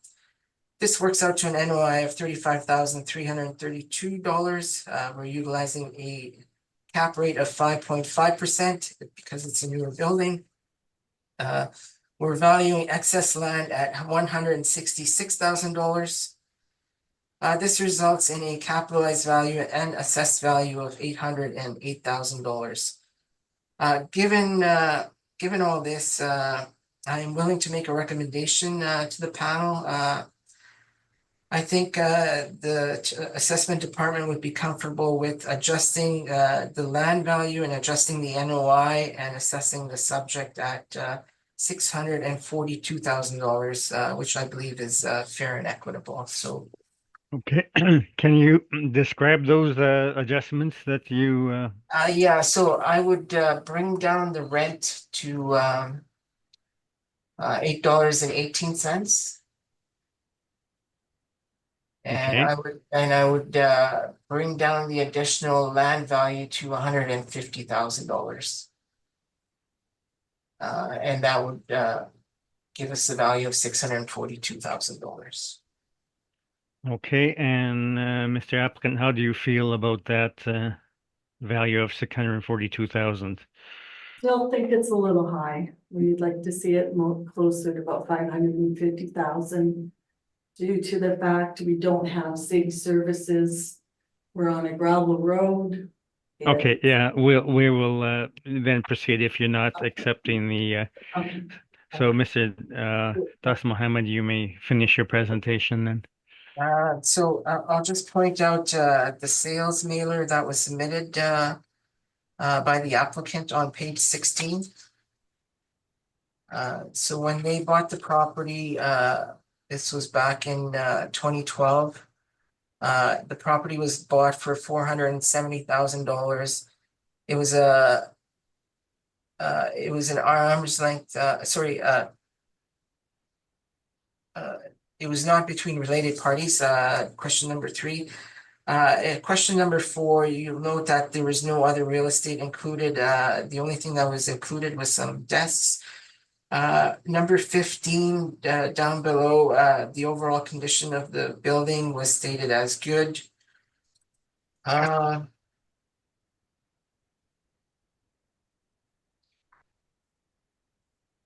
And then just on page 18 is the status of title, indicating again that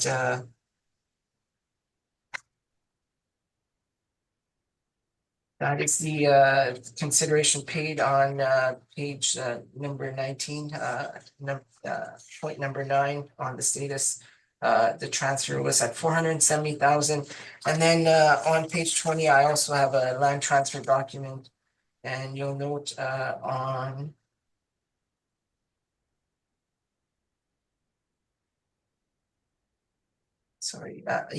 point number 4 there, the fair market value declared also is $470,000 at the time. So given the state of the robust industrial market in Winnipeg and the reasons I stated above, I believe that the recommended adjusted value of $642,000 to be fair and equitable, and I'm asking for the board to see that value. Thank you very much. Okay, Mr. Applicant, are there any questions of the assessor? Yes, the thing is that we're concerned about, and we're very novice at what we're doing here, so please forgive us. That, no improvements have been made to the building since the purchase price. Very little. Very little, other than yard upkeep, that sort of thing, gravel, that sort of thing. There's no services basically there at all. There's no police services. There's nothing to make the price of the value of the property go up, and there's no drive-by. We could not have a business that would say. Okay, we're just on questions to the assessor right now. Is there anything, any questions you wish to ask the assessor on this presentation? He said just desks. When I filled it out, I wasn't aware I was supposed to put the other things like the diesel tanks, the air compressors, stuff like that. I just was very vague in how I was filling things out at my mistake. And as she's adding on to the extra cost of the purchase price of the property and building, there was other items thrown into the sale at the original sale date. So All right. bring the price up there. Okay, is there any questions of the assessor? I don't know, what do you think? Just to compare us to other companies is really not fair when we don't have the same services as them. Example, we don't have fire hydrants, no bus service. It's really hard for us to even get employees a lot of times. They don't want to bring their cars down the road with the potholes. It's a total washout sometimes, our road. You can see that we provide pictures as well of the road. It's just like bomb holes all the way down the road, and employees and our prospective staff don't even want to work there because there's no dust control. The vehicles get covered in dust and they have to clean it. It's always actually expenses. The simple will quit and moved elsewhere because the fact that their vehicles are getting ruined. you know, with the potholes and the dust, and there's no, like I say, no emulsion put down the road, very little snow service. Yeah.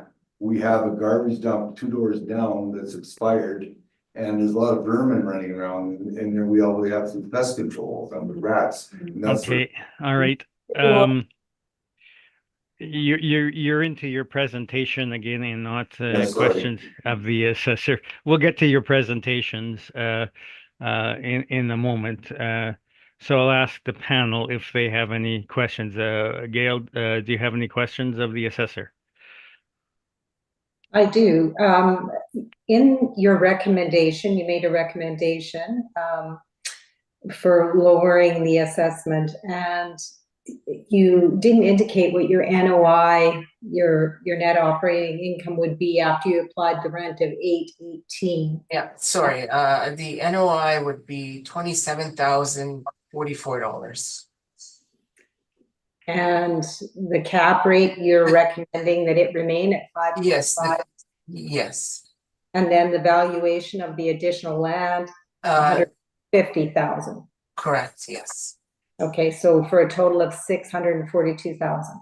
correct, yes. Okay, thank you. And one other question, in regards to the comparables that you presented, the comparable properties, they're unserviced properties, or are they serviced properties? The one at Corday is exactly the same as the subject property. It's actually right beside the subject property. Okay. And it's a smaller lot. But the other comparables are no, there's just not too many comparables you can find on streets with unserviced well, without city services. The land comparables, all the land comparables have no sewer or water. Right, so the land comparables. So the rent on that neighboring property, the potential rent was the lower rent, and you said that wasn't, you didn't take that into consideration? No, the reason it's a lower rent, it's due to the because of economies of scale. So the larger your leasable area, the lower the rent will get. So for lower size buildings, the rent is higher. Okay, okay, thank you very much. Thank you for your presentation. I have no further questions. Okay, Mr. Moretsky, any questions? I have no questions, thank you. All right. So then, Mr. Applicant, you can proceed with your evidence now. Yes, so like I say, the property really hasn't changed since the purchase of the property itself. But because of the services that we don't have, and we have very little police services, so that we can call them, they'll come. But we've had break-ins in the past where they smashed the gates and the fence and looking for whatever copper, steel, wherever they can find to, you know, recycle and get cash for. The snow removal is days after the snowfall. We have to actually clean the road ourselves, or the neighbor, like Hunter Wire that you were previously talking about, will take their tractor out and plow the road so the staff can get in and out of the properties. As if summer grading is maybe a monthly thing and it's full of potholes, we've asked the city councilors many times to get dust control with emulsion. They will not do it. They've done it one time when Grass Bowl, just to the southwest, was under construction. And because there was a detour in fact, they did put emulsion down, and that was the one and only time. There's really nothing, we're like in a rural property and forgotten no man's land in the city of Winnipeg. Yeah. And Hunter Wire beside us is a much bigger building. More square footage than Yeah. the actual building itself. We're just a small 2,500 building. They have we have larger property, you know, larger yard, but than Hunter Wire next to us, but their building is twice the size. So I don't really what else to say, just, you know, we don't mind paying our fair share, and we realize costs go up. But I think it's a little absorbent even at that number. When we Okay, got- what do you feel a fair market value would be? like we said, we figure about 550,000 would be fair.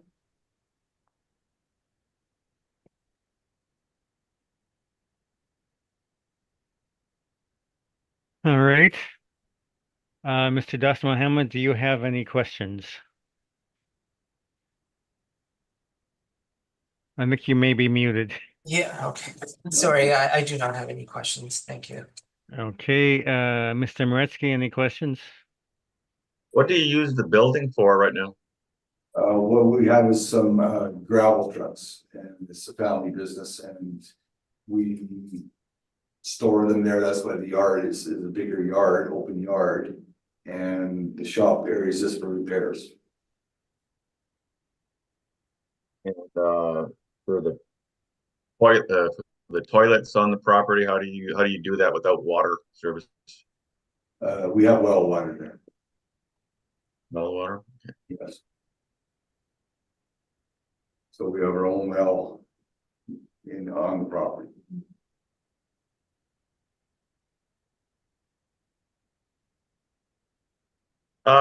And is that the way other businesses operate on that road too, the same way?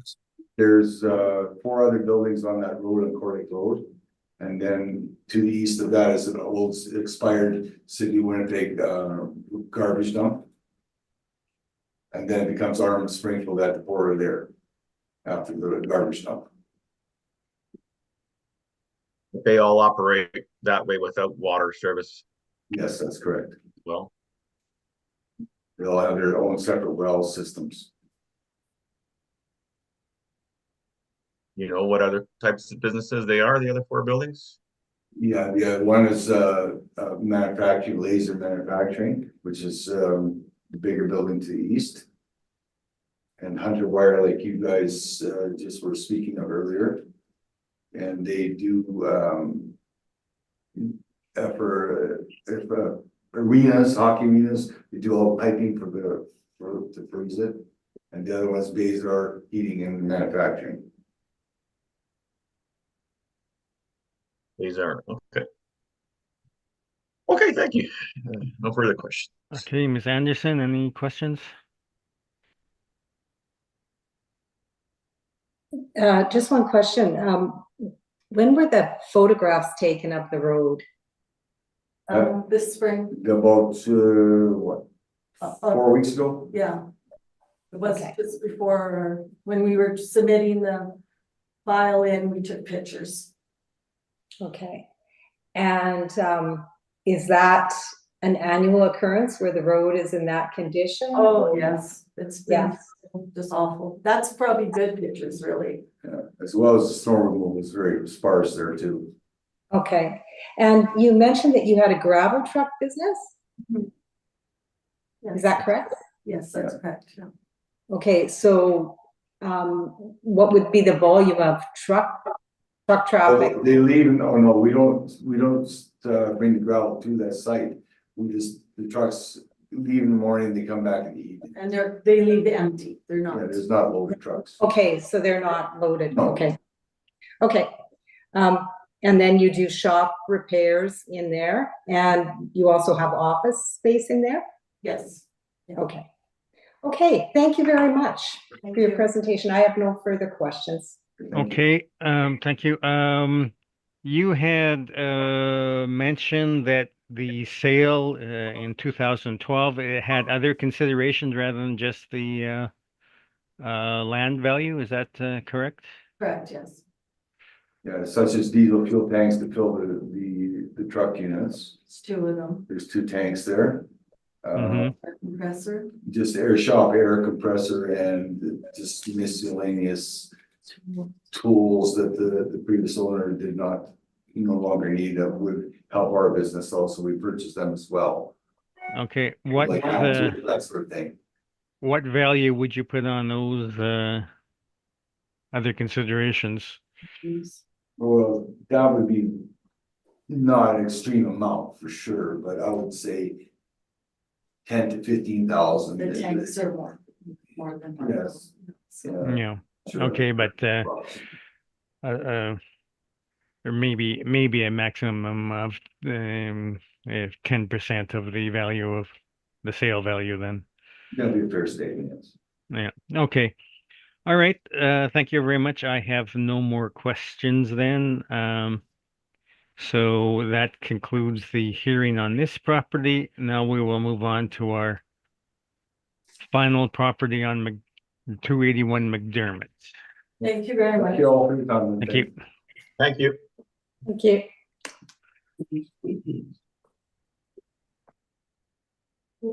Thank you. Have a good day. Good luck in the weekend. Take a seat. I will just burn you. Oh, absolutely. Mr. Applicant, please state your full name. Art with Coopery. Do you affirm that the evidence you're about to give at this hearing is the truth, the whole truth, and nothing but the truth? Yes. Thank you. You may be seated. All right.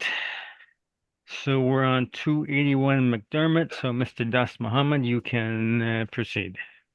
Thank you very much. Board revision file number 24-218, roll number is 13096084500. Address is 281 McDermott Avenue. Number of buildings is 3, number of premises is 16, the stories is 1 to 7. Actual year built ranges from 1903 and 2010, same with effective year. Wall heights range from 12 feet to 13 feet. Zoning is C character. Land area is 18,159 square feet. Plan area is 17,763 square feet. There's basement of 17,016 square feet. Gross floor area is 96,130 square feet. Leasable area is 86,344 square feet. Land to plan area is 1.02 to 1. There's 80 indoor parking stalls.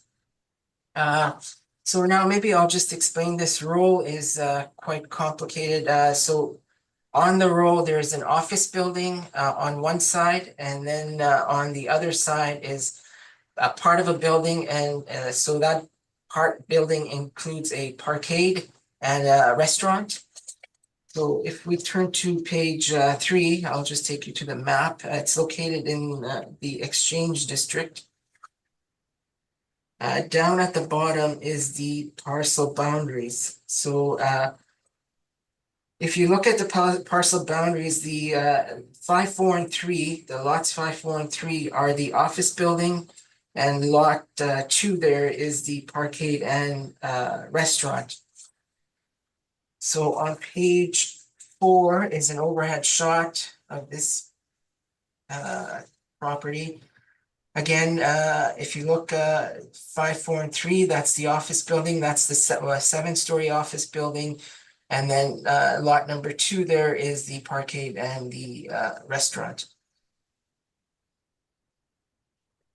So that parkade and restaurant is, the address on that is 100 King Street. And it's approximately 50% of that belongs to this roll. And then page 5 is just an aerial view.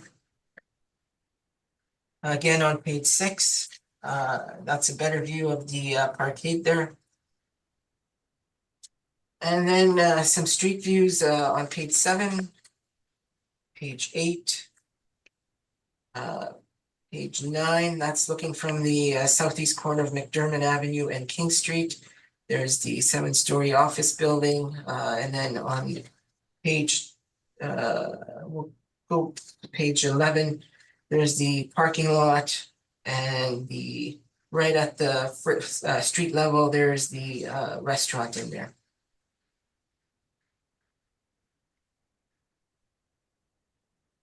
Moving on to page 13. So these pictures are from my inspection on June 24th. So it's page 13 right at the top there. That's the entrance to 275 McDermott. There's the first floor. Right down at the bottom, right-hand corner is the entrance to 281 McDermott. And then page 14, There's some hallway space there. There's one office on 281 side there, which is used for storage. There's the freight elevator there, and then the bottom right-hand picture is the passenger elevator. On page 15 is the first floor offices.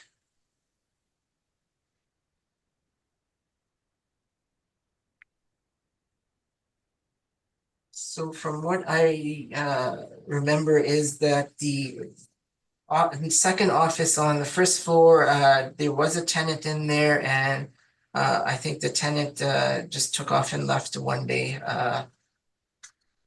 But from what I understand, there was a lot of money spent in renovations on that side. Actually, both sides of the offices. And then on the following pages after that, 16 continues on the main floor, or sorry, the first floor offices.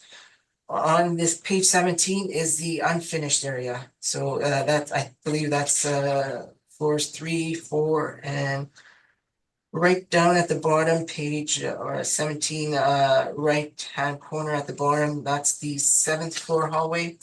And there's 7th floor is finished. It's dated, but it's finished. And I believe there was an office or a tenant in there which moved down to the first level. Page 19 is the income and expense mailer submitted for 2022. You'll notice that the rent income is $200 and almost $80,000 there.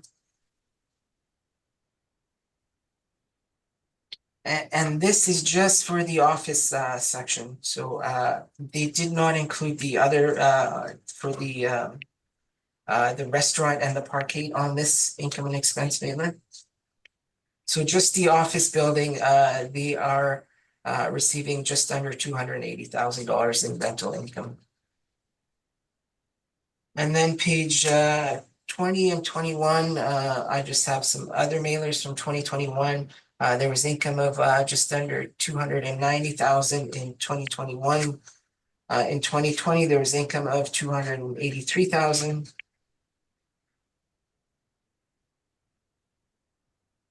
And then page 22, I also have a 2019 income and expense mailer that indicates a revenue for the office building of $277,000. On page 23 is my comparables. So all comparables are industrial warehouse properties, such as the subject. They're located in the same industrial market region as the subject. All leases are current in relation to the reference date. Effective year built ranges from 1898 to 1956. Average wall heights range from 10 feet to 13 feet.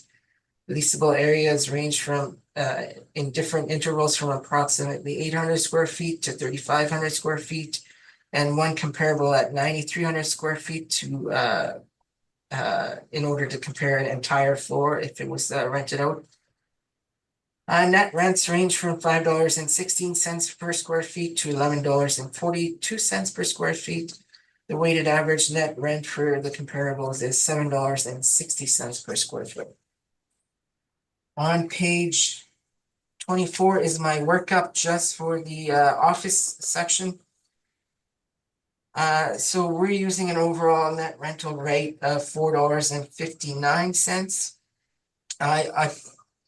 I actually put the actual rents beside some of those premises to see what the current rent is being charged on those spaces. So you'll note that it's $17 and up all the way to $22.25. There is vacancy in the building. We're utilizing a 25% vacancy rate, 3% for expenses, and 4% for vacancy shortfall. We're utilizing a 9% cap rate, and that gives us a estimated market value of $2,185,000 just for the office section. Now, given all that, I am respectfully willing to ask the board to maybe assess this at $1.7 million. So that's my recommendation. And the recommendation is based partly by my calculation by adjusting the net rent to just under $3.85. And also because I was provided with an appraisal by Mr. McBrewery that came in at 1.7 for the building also, it's the office building. Okay, so what NOI do you get So to? let me just bring up my calculations here.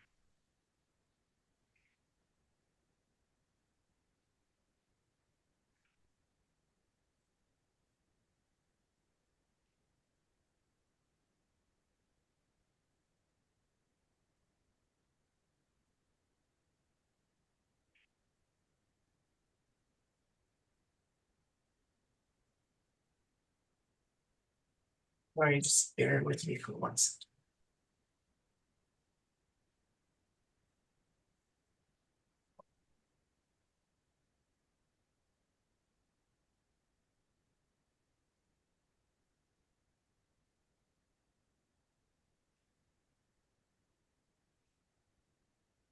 So my NOI would be 152,931.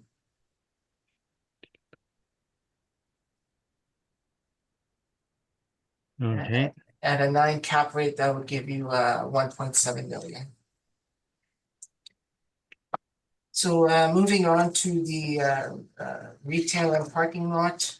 So on page 25 is the retail / restaurant. So right now it's occupied by Trusabi. And there's some pictures that I pulled from the web from their restaurant. Page 25 down at the bottom, they do have some outside patio space also during the summer months. On page 26, I pulled the income and expense for 100 King Street. And we're just looking at the restaurant section there. If you look down at the bottom, unit 1, Chosabi, it's a semi-gross rent, and the monthly rent is at $2,843.25 per month, and they're leasing about 2,000 square feet.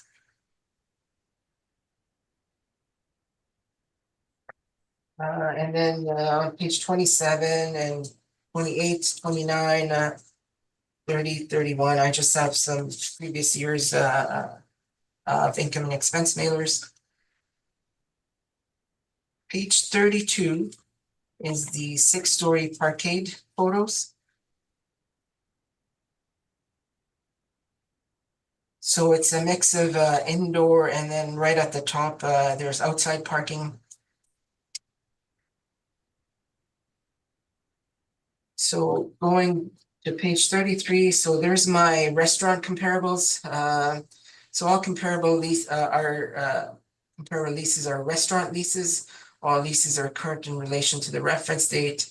Effective year built ranges from 1938 to 1983. Subject just happens to be built from 2010. Average wall heights range from 11 feet to 15 feet. Excluding comparable number 2, which is only 300 square feet. Leasable areas range from approximately 2,000 square feet to 2,500 square feet. And again, if you exclude comparable number 2, net rents range from $18 per square feet to $22 per square feet.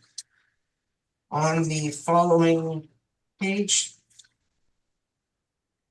is my workup for the restaurant. So we're utilizing a $22.16 rental rate, net rental rate per square foot. We're using a vacancy rate of 5%, 3% for non-recoverable expenses, 4% $4 square foot for vacancy shortfall. This works out to an NOI of $44,998.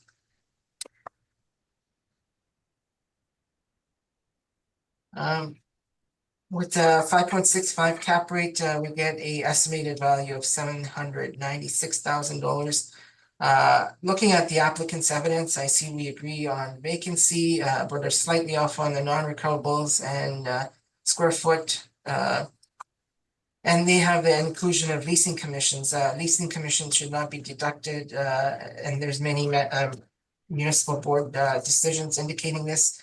So I am willing to do a rec on this also. So I would use the applicant's net rent. I believe that's $15, 5% vacancy, 3% non-recoverables, 7% or $7 for shortfall. You said 3% non-recoverables? Yes. Okay. And 7% shortfall and 5.65% cap. And I would get a final net estimated value of $535,000 on that. Okay. The NOI works up to 30,205.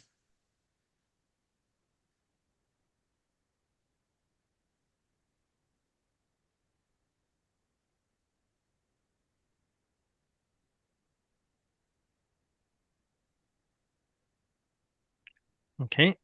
Okay, so moving on to the parkade on page 35. There's our comparables for that, and we stabilize income. You'll notice that comp number 5 there, 100 King, that is the subject property, and stabilized income on that comes in at $103.22. So if we take all the comparables, the mean or the average is $95.61.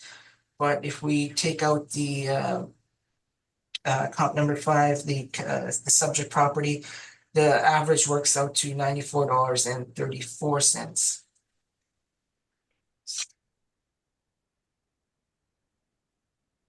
Okay, so on page 36 is my workup for the parkades. So it's 80 stalls and we're utilizing a rent of $92. And that works out to an NOI of $88,320. We're utilizing a 7 cap. So that gives us a assessed value of $1,262,000. And I believe the applicant is in agreement with this number. So on page 37, if we total all that up, with the office recommendation at 1.7 million, the restaurant recommendation at 535,000, the parkade at $1,262,000, we get a estimated assessed value of $3,497 for that role. Can you repeat that, please? Yes, so Just the total, just the total. the total $3,497. 97,000. Oh, sorry, yeah, $3,497,000, yes, sorry. Okay, Mr. Applicant, how do you feel about this recommendation? I am in total agreement with the parkade part. We're a little bit in disagreement about the retail component. And we're completely at odds about the office building. And I see that the assessor refers to the office building as an office building, but it's actually coded as an industrial warehouse. And to the best of my knowledge, nobody has rented any space as industrial in that building for over 40 years. Okay, we'll just let Mr. Das Mohammed then finish his presentation. Yeah, so if you turn to page 40, there's some listings, or there's a listing for the subject property.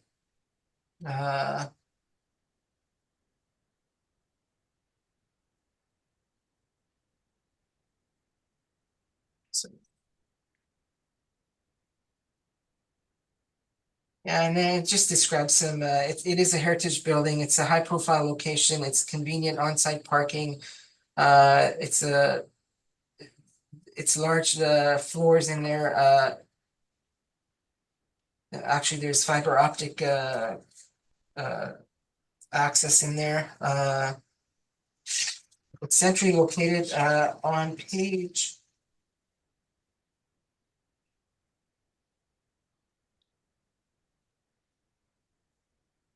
On page 41, there's additional brochure on this property. 41, 42, 43. On page 43, you'll note that they indicate that there's immediate possession. It could be subdivided with separate units. I think, as I mentioned, the first floor is already underway. It's been subdivided and there's 2 office buildings in there. Is that post-reference to your material though? No, I don't believe so. Okay.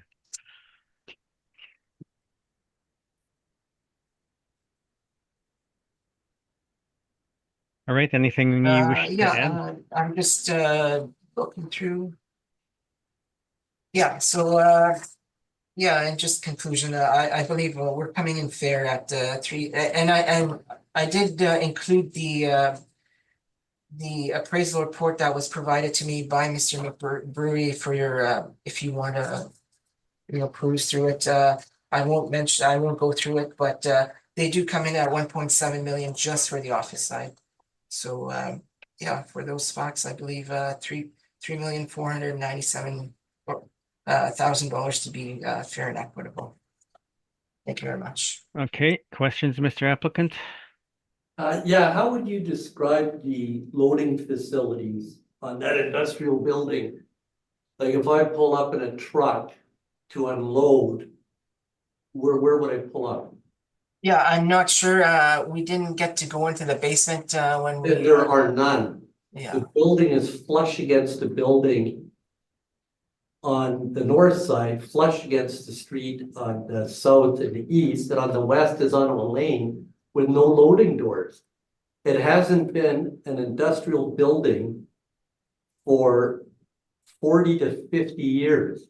It's an office building. And that's why the assessment is so egregiously wrong. Actually, They have it coded properly.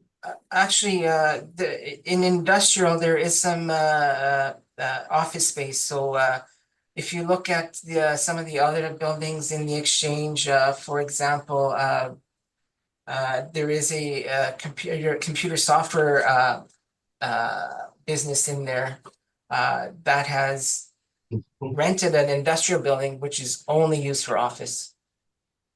So in the exchange district, there are industrial buildings that are just used for office space. And when we assess them, we don't put an office rent on them. We use a industrial rent on them.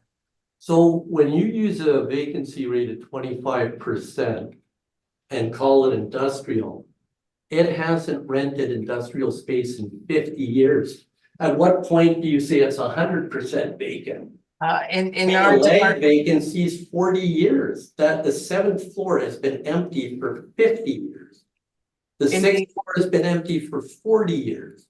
And you're putting a 25% vacancy rate on it. It is inexplicable. And let me just say. Okay, we're getting into argument here and not questions. Yeah. So Okay. yeah, I'll just answer the vacancy. In the industrial department, you won't see a vacancy higher than 25. That is our cap. So reality has no bearing on it? We do a mass appraisal for all properties in Winnipeg. So for the industrial section, it's not site-based unless we go to the municipal board. Then it will be site-based. So you would say that they could rent out this property for storage? Is that what you believe? There are lots of buildings in the exchange district that are industrial that are used as office, and there is a lot of space that's already leased out. Okay. So you're sticking with this as an industrial building, even though they haven't had an industrial tenant in 50 years. If you wish, you could apply to get this classification changed, but right now it's classified as industrial. Okay. Like I the think other, it's gonna end up being moot anyway, because it's a vacant building. well, You can call it anything you want. if it goes to office, then the office section will deem that as higher rents, so I don't know if you want. Well, Yeah. I think we need to focus on actual rents. The total industrial rent received in the last 5 decades is 0. You can estimate it all you like, but. Okay, now, once again, we're getting into argument. This Okay, is just the I portion for questioning of the assessor. Okay. Did you, when I went through the building with you, we had the property manager attend with us.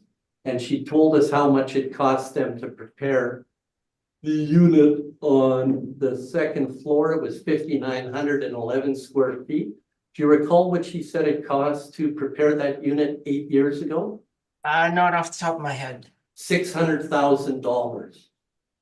And that is the crux of this. So the cost of preparing space in that building is so prohibitive. You can see that it is not practical to prepare space and bring in tenants at the $22 market rent. You can't spend $125 a foot preparing the space when you yourself are estimating the rents at $22. Literally, we did every Argus model we could, and I'm sorry, this sounds like a bit of an argument, but the more space they prepare, the less the building's worth, because it costs so much to prepare space, no HVAC, no nothing. It costs so much to prepare the space of this building. Okay, I just would like to know if he agrees when it makes that concession. let's stick with questions here. Do you concede that this building cannot be built out in an economically prudent manner? I don't agree with yeah, is that a question? I don't know. It is. Yeah, so I'm not sure. Given Mr. that, Mr. McBrewery, what you did an appraisal for the owners for the building. What did you come in at? Just the I office? came in with an NOI of 66,150. No, the appraisal, the appraisal that you did for the owners, what did you come in at? Well, that was we don't get to use market comparisons here. We're doing income, am I not correct? So let's look. You're still using comparables. Let's look at the income approach. Let's pull that appraisal up and look at the income approach. NOI 66,115. Using your cap rate of 9% would put the value at 7. Okay, we're into argument again. Please, let's restrict to just questions on the assessor's presentation. Then you'll have your chance to present afterwards. Okay. So any further questions of the assessor? No, I guess that's it. All right, Mr. Moretsky, any questions of the assessor? I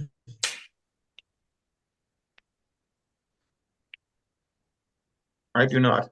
Thank you. Okay, Ms. Anderson, any questions? I don't have any questions either. Thank you for your presentation. All right, thank you. And we will then now proceed to the applicant's presentation. So you can begin. I would refer to, sorry, I didn't number the pages on here. I was just getting it filed right before deadline because we were juggling a lot of files. So if you look at the page where it is scheduled, the rent roll, I don't know how well you can see that, but I can count out the pages, if you will.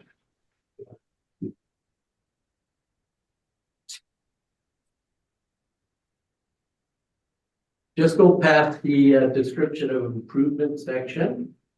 And then we get into the valuation and financial analysis. Should be roughly page 8. Let me know where you found that. Got it. Okay, and then on the following page, we see how the building is described as leasable areas and dormant vacant areas. And if you read the narrative that goes with it, there's 13,550 square feet of finished space. And that includes all the areas that have been built out to this point. And there's almost 52,000 square feet of what we're calling dormant vacant space. And these are areas of the building that have been vacant for decades, actively marketed. Big sign in the window, space for lease.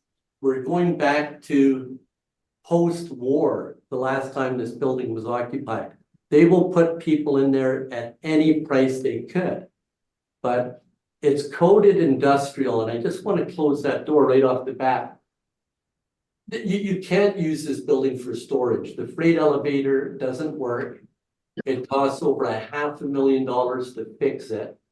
There's a narrow staircase, and the passenger elevator is suitable for a small office building. It is absolutely impossible to use this building for any ancillary use where you can have some sort of a mixed model where you have offices and storage. Doesn't work. There's no loading. People would have to pull up at the front door and go in the front door of the building.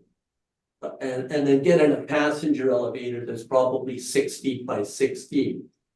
So this is dormant vacant space that has been dormant for decades and decades. They filmed a Chucky movie on one floor for about 2 weeks.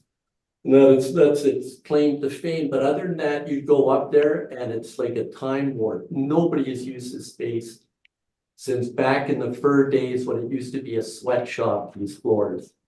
And they had big windows because they wouldn't afford to light these things. So they would just run the power, running a sweatshop. So it is absolutely a liability, this vacant space. You have to keep it heated to some degree. And it is going to be vacant forever because rents for built out office space in the Exchange District, you're getting about $22 a foot. And that's gross. You know, that's another problem with the city's modeling. Their modeling is based on net rents. But we'll circle back to that in a minute. So if you look at the composition of the subject building, you've got, 65,000 of gross leasable area, but most of that, 52,000, is dormant, has been for 50 years, will be for the next 50, because the money doesn't work. If you spend, like if I have the Royal Bank come in and say, we want to rent space and we'll sign a 25-year lease, maybe with a AAA covenant like that, you would take the chance. But the people coming in here now, they're signing 1- and 2-year leases. You can't spend $600,000 building their space. And like the one I used as an example, they left after 6 years. So this guy took a chance on them, and they paid the rent for 6 years and then left in the middle of the night. So he ate $200,000 of that. The only time you can fix up this space, and we have modeled this every which way, is if you could get a AAA covenant, like the government or the Royal Bank or the TD Bank, a AAA covenant willing to pay $12 a foot over market rent. And that just makes no sense. Or willing to build out the space themselves at their own cost, which of course nobody would do. So applying any rental income to that dormant vacant space is misleading. It's a liability. You are getting no income from that space, and you have no prospect of getting income from that space because it's not ready for occupancy. Getting it ready for occupancy will force you to charge a rent nobody is paying. They can go next door and get it at $22 a foot. Why are they going to pay you $35 a foot, which is what you would have to charge to build up that space? So you got a lot of dormant space that's a liability. And that, because they've coded it industrial, which obviously it isn't. They put an industrial rate on this vacant space, which is absolutely worthless. Nobody can use this space. There's no freight elevator. There's no loading door. Nobody can use this space. No office can go in there and put a desk. It has no HVAC. It's got no nothing. It's, you know, and I'm just gonna put this in here too, the people that own this building, it's a family spread right across the country. They've been sending in these income and expense statements every year showing that they make about 30,000, 40,000, 50,000. Then they get their tax bill and they think that it's based on what they sent in. They think it's like filling out their income tax and nobody questioned it, so everything's fine. They don't know that the city behind the scene is saying that the income's 185,000.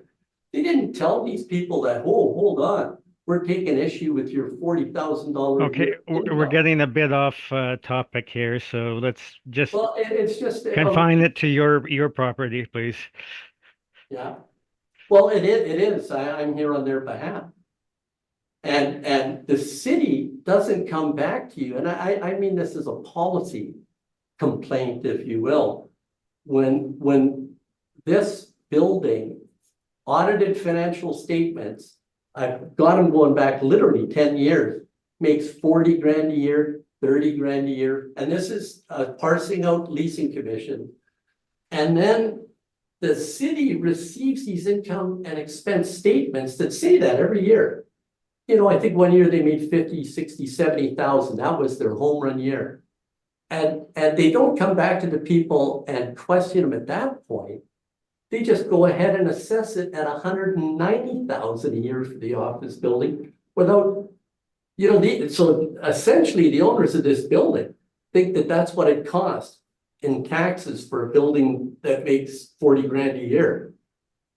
Nobody's ever told them, oh, you know, we're charging you as if you make, and it's 185,000 a year, and it's worse than that because they're using it all on net rents, a lot of this, so that it's just an absolute mess, and it's outrageously wrong. It has no reflection of reality. The 185,000, I think, in their workup that they think the net income on that office building, there has been no collective 3 or 4 years where that property's made that much. It's almost, it's ridiculous that they've applied income to space that hasn't made income in 50 or more years. How is that an income generating property? That's a liability. That dormant. Okay, let's proceed on. You've made your point here. Let's proceed onwards. So anyway, I agree with the numbers. When you're talking about conventional numbers on the parking lot, I'm in total agreement. And I'm somewhat in agreement with the retail component. I do come in considerably lower, and we can talk about that later. And the assessor mentions an appraisal I did on behalf of the family. And I did. And I put the office building in at a higher number. But that was using market comparables where, you know, that, you know, I'm seeing empty, vacant buildings that somebody's got a plan for. You know, maybe we'll turn them into residential condos or what have you. But what we're dealing with here in the assessment appeal is we're looking at income. And my income on the report I did for them was $66,115 of NOI. And if I cap that at the assessor's rate of 9%, that gives us a value of $734,600. And before we just accept $734,600, this thing needs a brand new roof for $200,000, and it needs exterior repairs of a whole bunch more money. So that is like best case scenario is this thing being worth $700,000. In my appraisal, I deducted money for these immediate repairs, and with no additional rent being collected from the tenants, all repairs at the expense of the property owner, so. Anyway, so if we're gonna look at the appraisal I prepared for them, let's look at the NOI, let's look at the assessor's cap rate, and let's settle which to me is egregiously high at 734.6. Or pardon me, we should be able to take off that roof, in my opinion.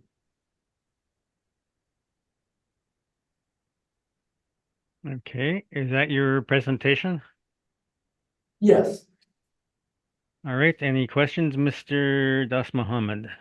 Yes, thank you very much. Mr. McBrewery, you would agree that, sorry? McCoubry. McCoubry, so I'm sorry. Mr. McCoubry, you would agree that the purpose here is to find market value, is that correct? Well, yeah, and I'd like to be able to enter market comparables too, but it's my understanding that's not permitted, because I have a locked warehouse that sold for $7 a foot. I'd like to introduce as evidence. So when we look for assessed value, we're looking for market value. I'm not sure if you know. Can I enter in market comparables? Because I would like the opportunity to do that. And you would agree that Comparables? you would agree that there's 3 different methods to coming up with market value? At least 3. There's discounted cash flow analysis. There's residual techniques. There's several techniques we use. There's sales comparison and there's income approach. Yeah, there are 2 of them. Okay, and you did an appraisal where you said that you were estimating market value. Is that correct? Yes, it is. And you did a sales comparison approach and you did an income approach. Is that correct? Are you going to allow me to introduce? Because I don't like you cherry picking a report that was offered to you in good faith, which is a whole other. Mr. Mc, It's a whole other burr on my saddle. How you did an appraisal. I was looking. Okay, you know, can we just, I mean, the deadline for Let's submissions was not 10 kid days ourselves. ago. I did submit You were the appraisal unethical. report. Hold on, okay, Yeah. let's just interrupt here. We're into questions from the assessor. The deadline for evidence is long past, so let's just move on to answering the questions from the assessor. Yeah, if I can introduce, the question the assessor's asking me is market comparables? Yes, I would love to introduce market comparables. You had the I would need opportunity in your assessor. direct evidence. We're not talking about introducing new evidence at this point in Well, time. beg to differ, he's introducing market comparables. I didn't see any. I have made my ruling here, so let's just get on with the question and answer, please. Thank you.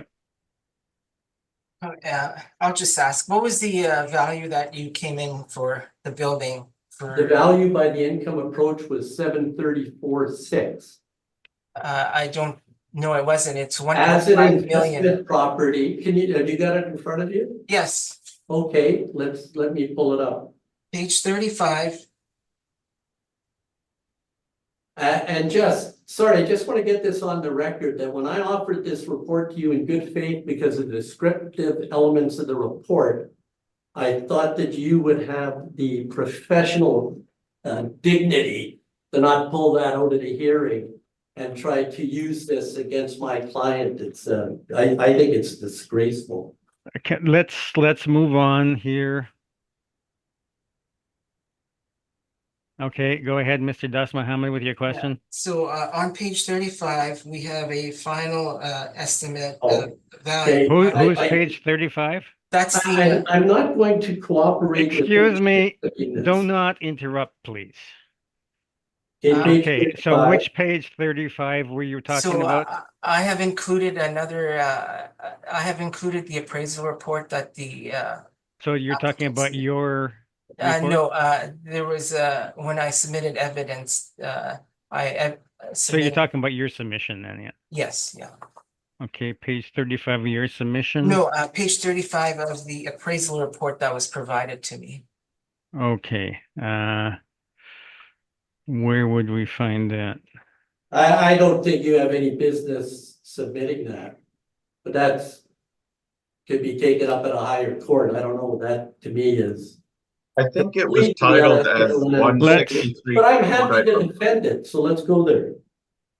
Okay, let's cut the acrimony here and let's just deal Okay, with the Mr. issues that Mr. are Harding, before. maybe I'll just stop right here. I'm recommending that the board agree with the 1.7 million recommendation that we're applying for the office building. For the restaurant side, I've already indicated 535 and 1.262 million for the parkade, and I don't have any questions, so. stop. Okay, Ms. Anderson, any questions? I'm sorry, is that me? I have no questions. Thank you. Okay, Mr. Moretsky, any questions? Yes, I just want to get back down to the raw numbers here again. So what were you having your value for the retail portion?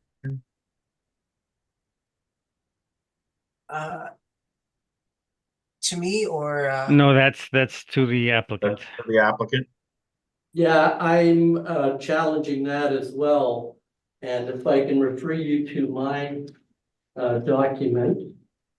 If you go down to the near the end. Well, I guess the second page from the end. And you can see the workups where they're compared side by side. And I'm using the same cap rate as the assessment department. Mine comes in at 510,000. And leasing commissions, I will toss that out, so that would change things by about 20,000. So I would be arguing 530,000. This is based on audited financial statements of actual costs in that building for the retail component. Okay, so the city has recommended 535,000, so there's very little difference there then. I have the city as recommending 796,000 on the retail component. I have 535, is that right, Mr. Das Mohammed? yes, I just recommended that. Okay, no, we would accept that, and we would accept the parkade as well. Okay, and for Okay. the office or quote unquote office? Yeah, the office, we believe that it is worth far less than Just what need the number. saying. Just need the number. Well, the number that I said, the total number, or you want the breakdown? Total Just number. the office, the office. Just the office I have is $304,000. Okay, thank you. And that's using the same cap rate as the assessment department. All right, so now the total.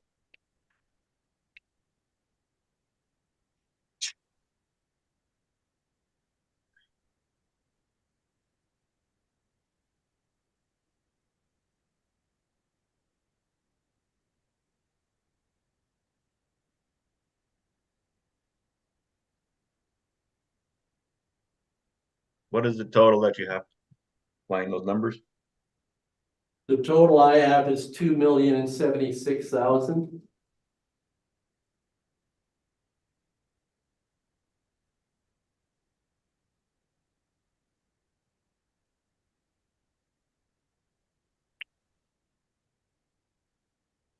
I got 2,101,000. Yeah, that's what I get too with the, Oh, pardon me, that was my submission I was quoting, but I'm conceding the one on the retail as well. So your number is right. That's what I concluded as well. Thank you. Thank you for clarifying. I have no further questions. okay, and I have no questions, so thank you very much. We've heard all the items scheduled and this hearing is now adjourned. So thank you for your presentations, and with the panel will come in for deliberations after a short break. Okay, Thank thank you. you very much, everybody. Thank you. Thank you. Thank you.